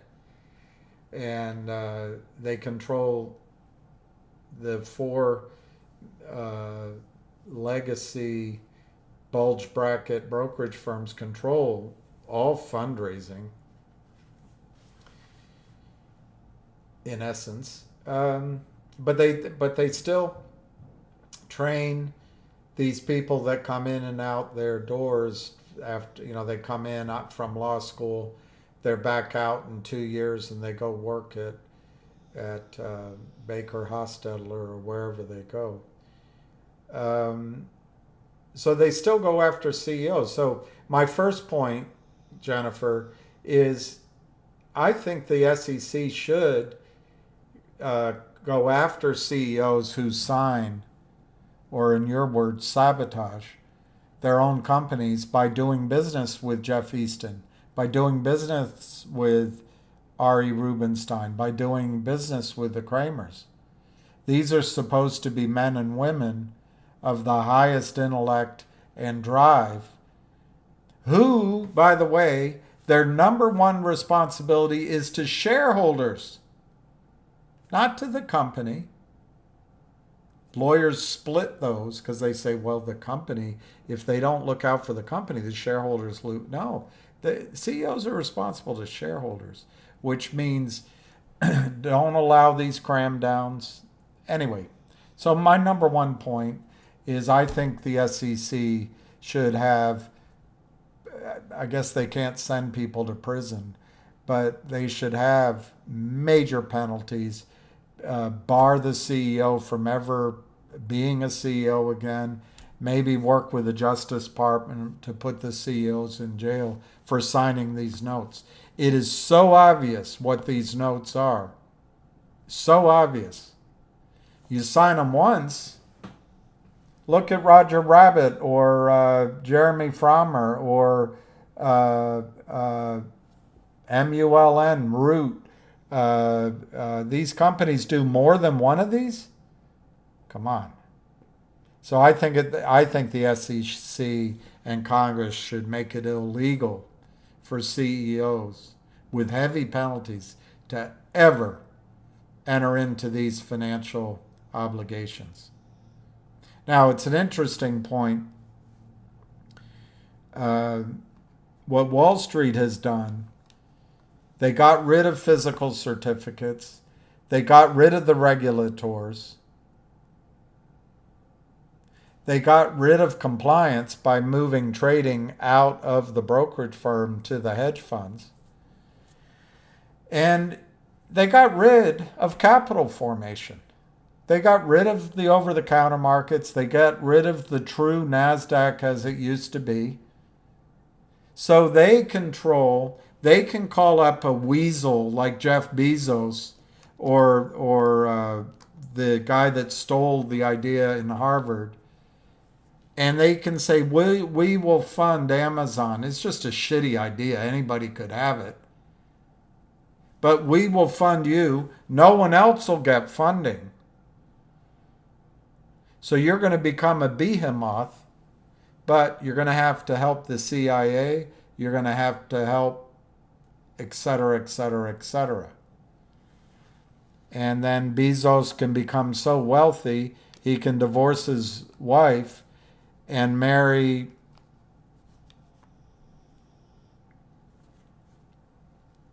a woman.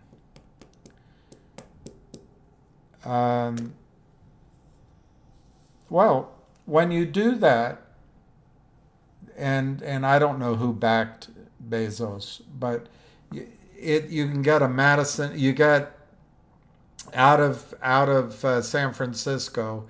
You get a couple of angel funders. Then you get a Madison Dearborn to come in who works with their fraternity brothers, and they bring in Morgan Stanley, and they do the next rounds, and then they do a lot of offerings all the way up, and then at some point it goes public. They dump the deal into retirement accounts, but then basically all capital formation goes to Amazon. It goes to, I think, WAG, that was a company I visited. But it goes to Amazon. It goes to Alphabet. It goes to Google. It goes to Facebook. And there's a few others.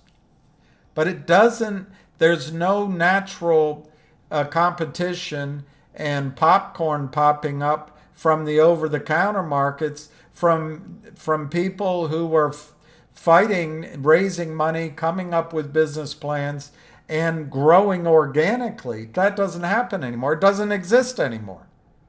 So the interesting thing is the companies that are there, there's no market anymore. There's no research, there's no investment banks, there's no boutique investment banks.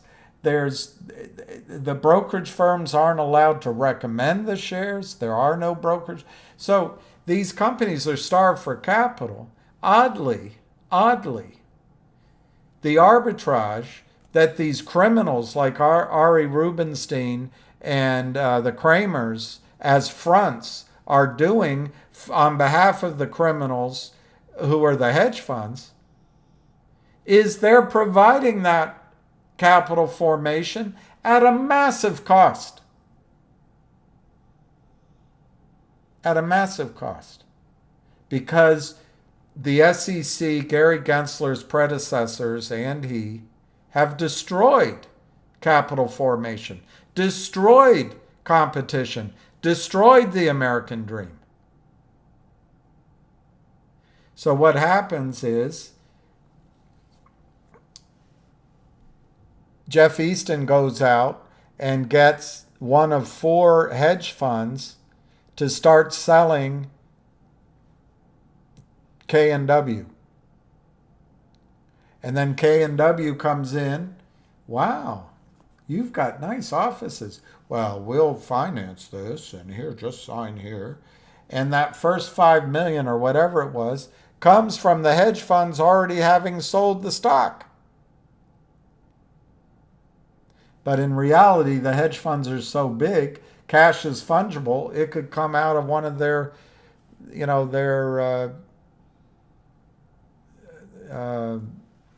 what do you call it? It just could come out of one of their drawers for miscellaneous funding. But then that hedge fund just keeps selling the stock downward. And so oddly, these criminals become the source of money that the over-the-counter type companies are starved for. Another analogy would be bootlegging. When that amendment came in, people used to be able to buy their own booze. But then the government changed that. There was no booze to buy, so bootleggers stepped in. Criminals. Drugs, same thing. So anyway, I think, one, they should go after the CEOs for signing these and the boards of these companies. But my second point to you, Jennifer, is I think these CEOs in some cases are paid off. And I will submit to you, in my opinion, in my judgment, I have no proof, that Roger Rabbit might have been paid off, that the CEO of COSM might have been paid off, and Jeremy Frommer at least was seduced. How? It doesn't have to be here. I'll give you a bag of cash. It can be, you know what, if you do this for us, we'll get financing for your company. So anyway, I think there are cases where the CEO intentionally sabotages their own company. And I already alluded to my third point. I think the lawyers are liars and corrupt. And they convince boards, they convince CEOs, because these fronts who come in, the Jeff Eastons, the Aubrey advisors, sponsors, Chadron Financial, they come in with the nicest suits, they talk the same way, they went to the same schools, their kids summer in the Hamptons together.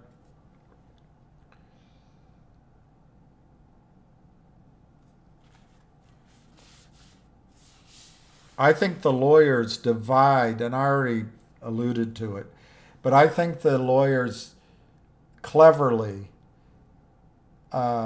give the improntor that it's okay to take these deals, but they also provide cover for the CEOs and the board members that if you don't do this deal, shareholders are going to be wiped out. So you better do this deal or you're going to be sued.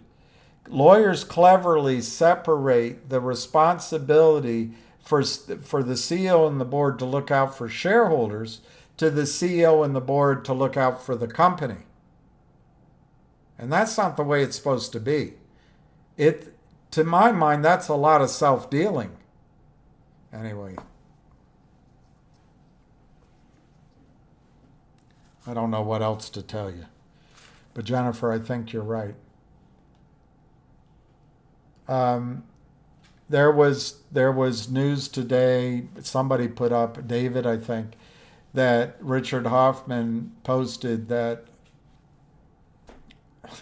I'm not a lawyer, Rule 11 or something, that has been filed against Reichman and Rubari for money back. That's pretty scary stuff.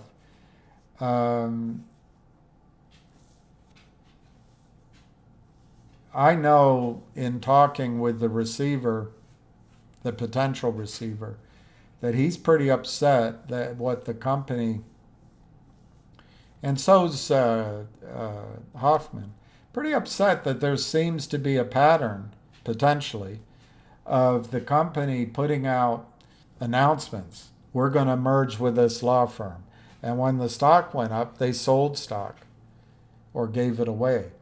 That's illegal. Anyway, that's coming out, I think. There's another attorney that leads it up, of course, out of Nevada. But I listened into Rich Hoffman's last calls with JR. They're pretty impressive calls. And maybe I can get, as soon as I figure out how to do it, maybe I can get Richard on here. Maybe you would join, Jennifer, and ask questions, and everyone getting money out of all this except retail through phantom trades. I don't know about everyone, but yeah, I think the top people are.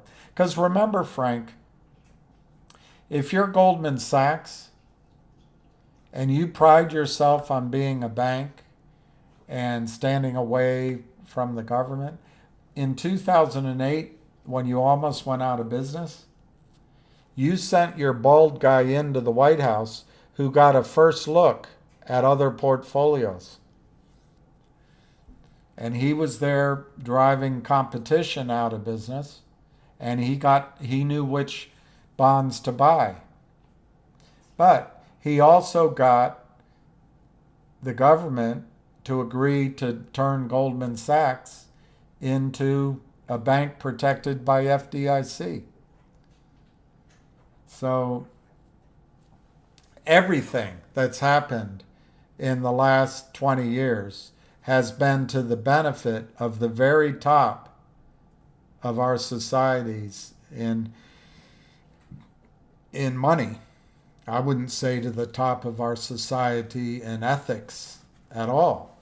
And so if you, as Goldman Sachs does, if you can control the Federal Reserve, you control the DTCC, you control Gary Gensler, you control Congress, you control presidential candidates, you control hedge funds. Well, you get trillions of dollars printed, and a lot of that money comes to you to manage, and you get your fees off of it. You're taking those dollars and you're buying up New Zealand. You're buying up yachts. You're buying up farmland. You're buying up every single home in America, turning America into the rent is too damn high. And that's what's happening. That's what's happening. And that's why I get frustrated with these fudsters.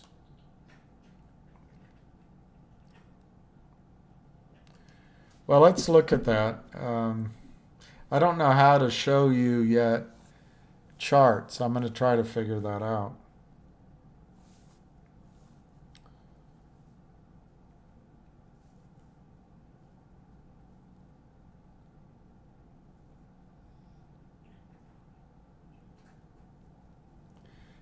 Oh, it's been as high as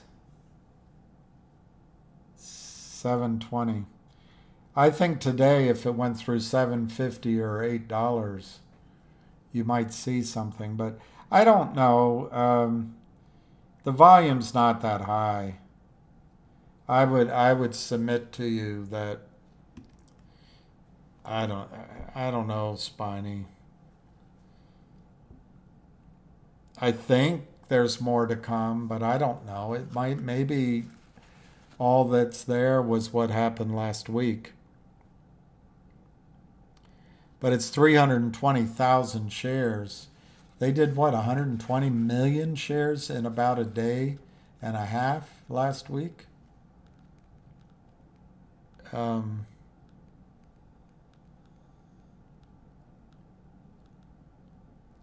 the 10-day average volume is 18 million shares. I don't know. I think you need to at least see 20 million shares, 10 million shares, 30 million shares in a day before you can say it's going to go anywhere. I just don't know. I just don't know. Yeah, you may be right. I think DJT is under pressure. Three reasons. One, the restriction is coming off of insider stock, and to my memory, it's November, but it might be October. That means there's going to be a lot of stock for sale. This happened with Facebook. Facebook came public, to my memory, at $38 a share. It was supposed to come out at 42. They priced it at 38. It went down to 33, and then I think it went into the low 20s. This was going to be the best offering of all time. This is all by my memory.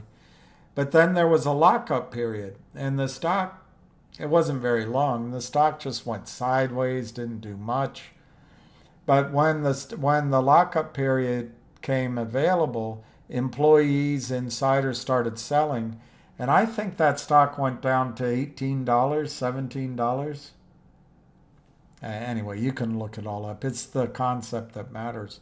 But after that selling was done, they got back to work to making Facebook go up.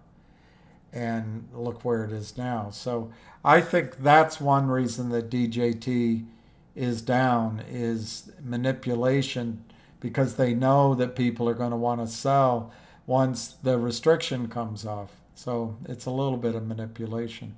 I think DJT could be predicting the election. And my third reason is I just think X. I don't know if I'm not smart enough. I'm not technologically trained at all. But I think X is a better platform. Why do you need Truth Social now that X is, well, it's run by a woman who has censorship in her heart. I don't know why he picked her, but it's owned by a man who wants to make X the public square where the First Amendment right of free speech and journalism and etc. can happen. So why do you need an alternative? Those are the reasons I think it might be down. Yeah, Richard Hoffman's great. He told me I should go to see Bruce Springsteen, who's coming to D.C.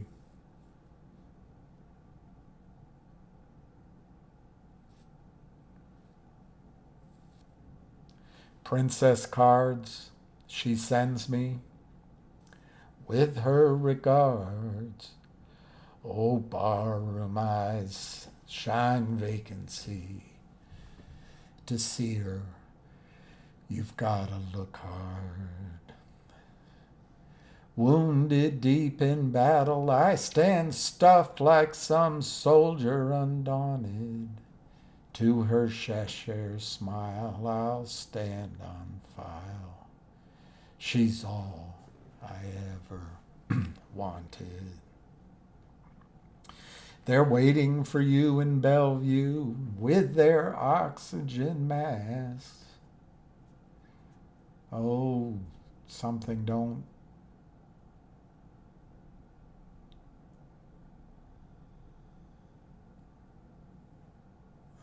come. It's all that you could ask. Anyway, I can't remember. I used to be able to sing that song somewhat. Yeah, I like Richard Hoffman.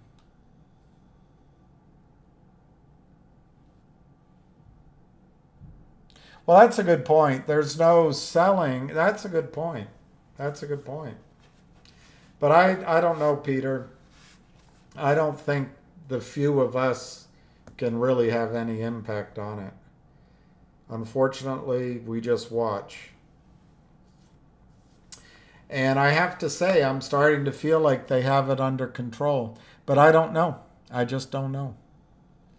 But I'll tell you this, it's not going to trade up while we watch it. That's for sure. And to me, it doesn't look like it's happening today.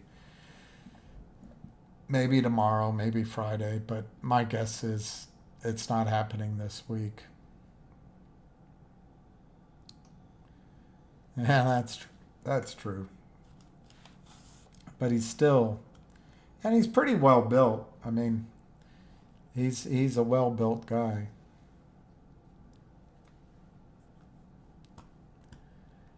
I went to a Bon Jovi concert. Well, I didn't know that. I was invited to a Bon Jovi concert, and I didn't want to go, so I went. It was downtown here. I don't know what that center is called anymore, where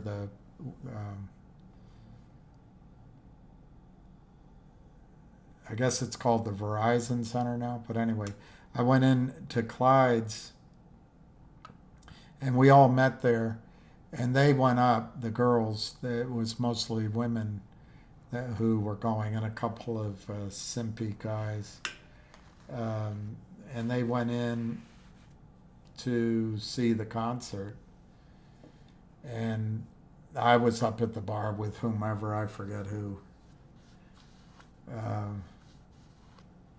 I wonder if it was even part of the group. I might have just been talking to somebody else. But anyways, I'll see you up there. So I finally got around to going to the Bon Jovi concert. And by the time I got there, the concert was almost over. So I got to the seats, and he only sang 2 songs. I got to tell you, though, Jennifer, that was the longest concert I've ever been to. I just couldn't stand it. A lot of screaming women for Bon Jovi, and he sang 2 perfectly horrible songs, and but they all loved it. They all loved it, and they're like you. They love Bon Jovi. They don't like Bruce Springsteen. So I think a lot of it has to do with who you heard, when you went to college or when you were in your teens and early 20s. Whoever you listened to, that's who you like. I never liked Bon Jovi, but I did like the boss. And I liked Asbury Park, and I liked his breakout album. And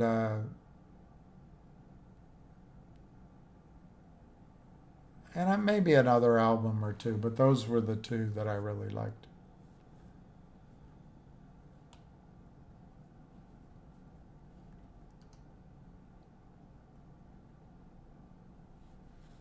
Wow.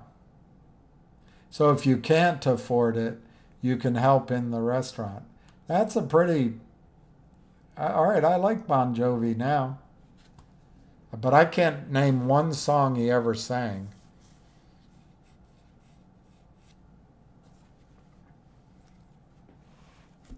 Back at the time, Bruce Springsteen he could fill a stadium. I saw him out at the Cap Center, and that's when my girlfriend dumped her beer on my head and left me there, and I stayed. I didn't follow her. So I don't remember how I got home.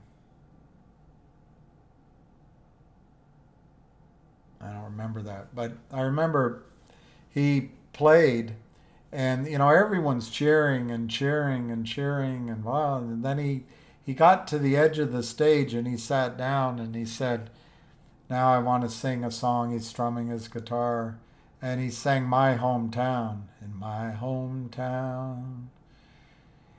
But he got the entire place to be as quiet as a church when he started singing. He used to be a really powerful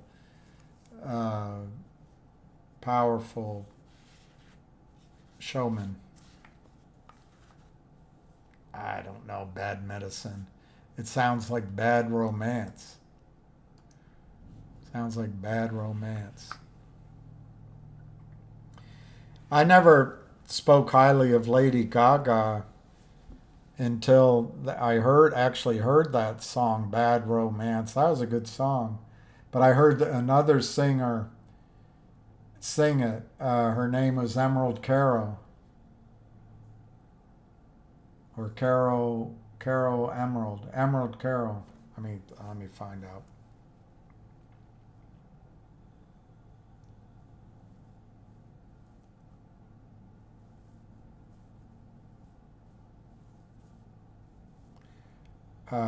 Caro Emerald. Caro, Caro Emerald. And I actually saw her in concert in New York City. She was great. She did Bad Romance. It was amazing. So I gave credit to Lady Gaga for that one song. And then when Tony Bennett did a duets album and Amy Winehouse came on, I loved Amy Winehouse. Amy Winehouse came on with Tony Bennett, and I got to say it was disappointing because she had smoked her talent away, and other drugs too, and alcohol. Her talent was gone. But as it's aged, I've listened to it, and it's okay. Her duet with Tony Bennett. But on that album was Lady Gaga singing "The Lady Is a Tramp" with Tony Bennett. Oh my gosh. That was good. Lady Gaga did a great job. I know she's Italian. And there's some rumor that she mistreated her friend that, I don't know, they got in the business together. They played piano at some dive bar. I can't remember it. It's not worth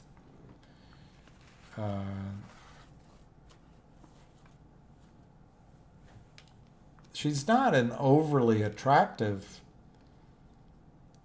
Let me put it this way. Sometimes she's not that attractive. But I like Lady Gaga. I'd go see her. Sing. I think. I'm going to try to go see Pearl Jam and maybe The Boss and maybe Billie Eilish. Maybe. But we'll see. All right, so it's 2:33. Let's just look at these. I haven't eaten lunch. I had a peach. Yep, they got the stocks under 7. Doesn't look like it's going to be today, if ever. It may never trade. We may have seen the high in that stock. Who knows? I know it's overwhelming to talk about, but Finger is up.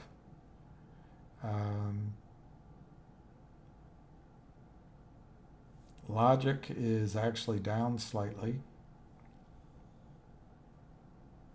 I don't know. I think we're on the verge of a trade there. Although it has one yield sign on its OTC markets page. So nothing's over until it's over. I don't know what else to say. There's no questions.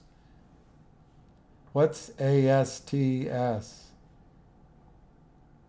ASTS, is it a stock?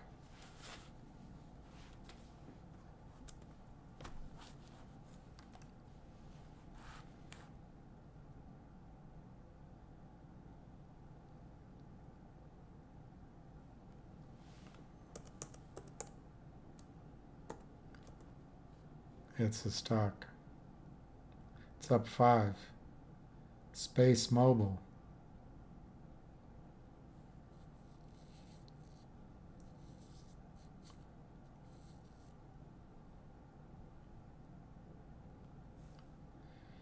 Does it work with Elon Musk?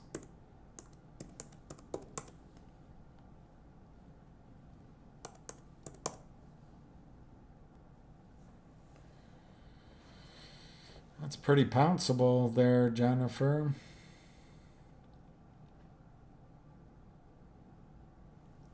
Something happened. That doesn't look like a squeeze, but you probably know whether it is or not.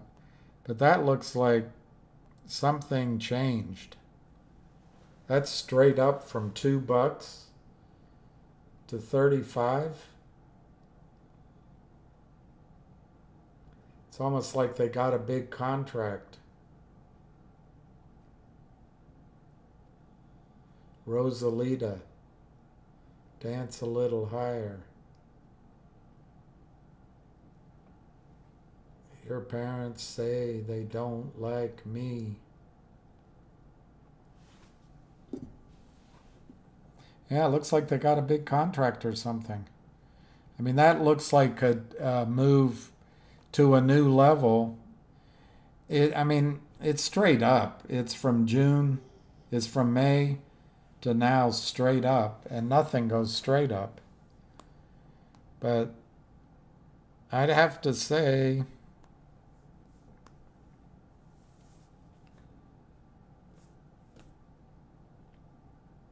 I wouldn't short that stock. I wouldn't bet against it. And if it breaks out above 39.40, it's going higher.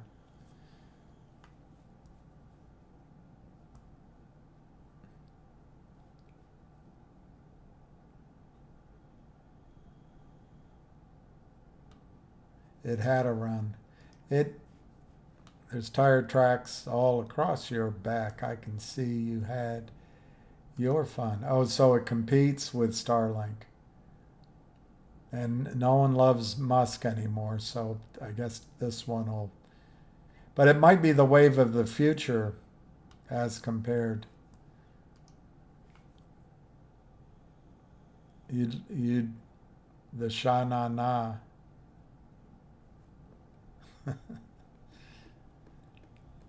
Yeah, the boss. Clarence was great. He does a great. Charlie Mack, if you don't like the boss, just YouTube. You Never Can Tell with Bruce Springsteen. It's amazing. It's live. He's amazing. Very talented guy. He had a hard life. Very hard life. But he got out. He's got a drinking, or he had a drinking, or he had some problem. Maybe it wasn't drinking. Depression. Deutsche has projections. Yeah. Jennifer, it looks like a stock where the whole story changed. And it's now at a new valuation. And that's what I think can happen to Finger at some point in the future. Because all of a sudden the stock doesn't belong at $4. It belongs somewhere else. That's what the shorts are afraid of, is those surprises out of the blue. That's why they try to destroy the denominator early on. So before the stock can have that kind of per share change, they've already destroyed the denominator. Yeah, I mean, Charlie Mack, you tell me this. You look it up.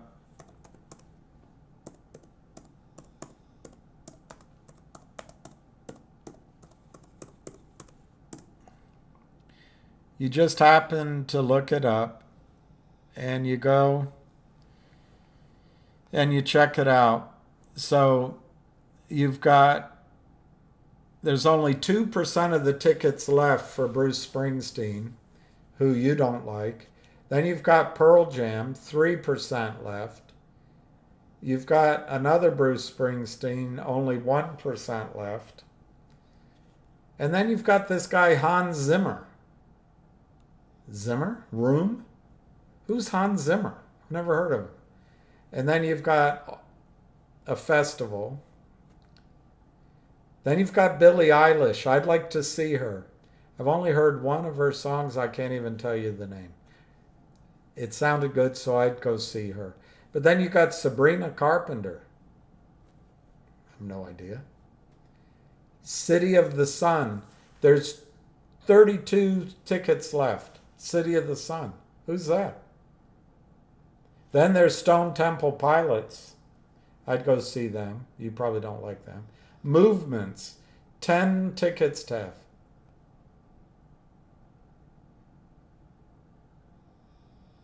I don't know. Is this a band? Live? Or band parking? Live band parking? I have no idea. Then there's Water Trout. 1 ticket left. Raf Sapara.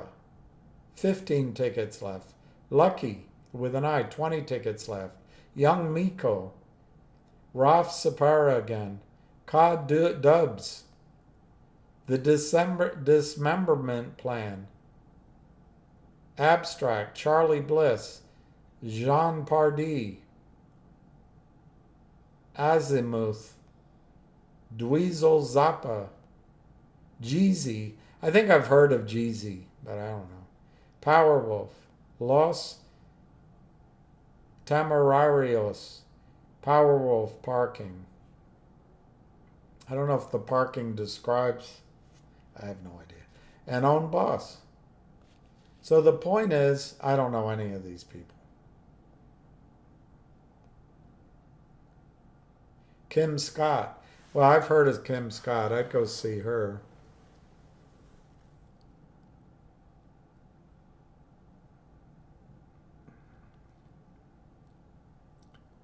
U2 tribute. I went to see U2. Horrible. Absolutely horrible. I'm not a whoever that guy is fan. Live is a great band. All right, I'll go see Live. Hans Zimmer. I would like a room. A room? Zimmer. He sang with Roy Orbison? Oh my gosh. He loves Interstellar. Wow, you guys. Roy Orbison sang for the lonely. Hey, it's you, and I want you only. Come turn me on again, I just can't face.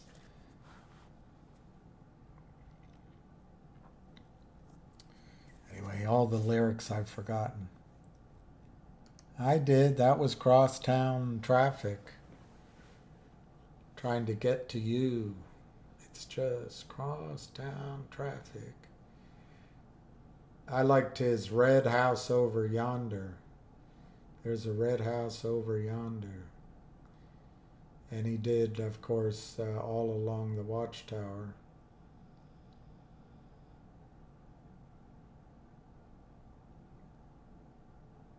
And you know what? He died at age 29. I don't care what the Wikipedia says. They try to fit everyone in at dying at age 27. I swear he died at age 29. But who knows? All right, I'm going to sign off. I want to go get something to eat. Let's see if any trading's happening. No. Oh, it's up a little bit. Has it halted? Has it halted or has my phone gone off? Oh, it's down. Something wrong with my service. Anyway, I wish everyone well. It's good to see you, Jennifer, and happy birthday, Stony, and it's good to see everybody here.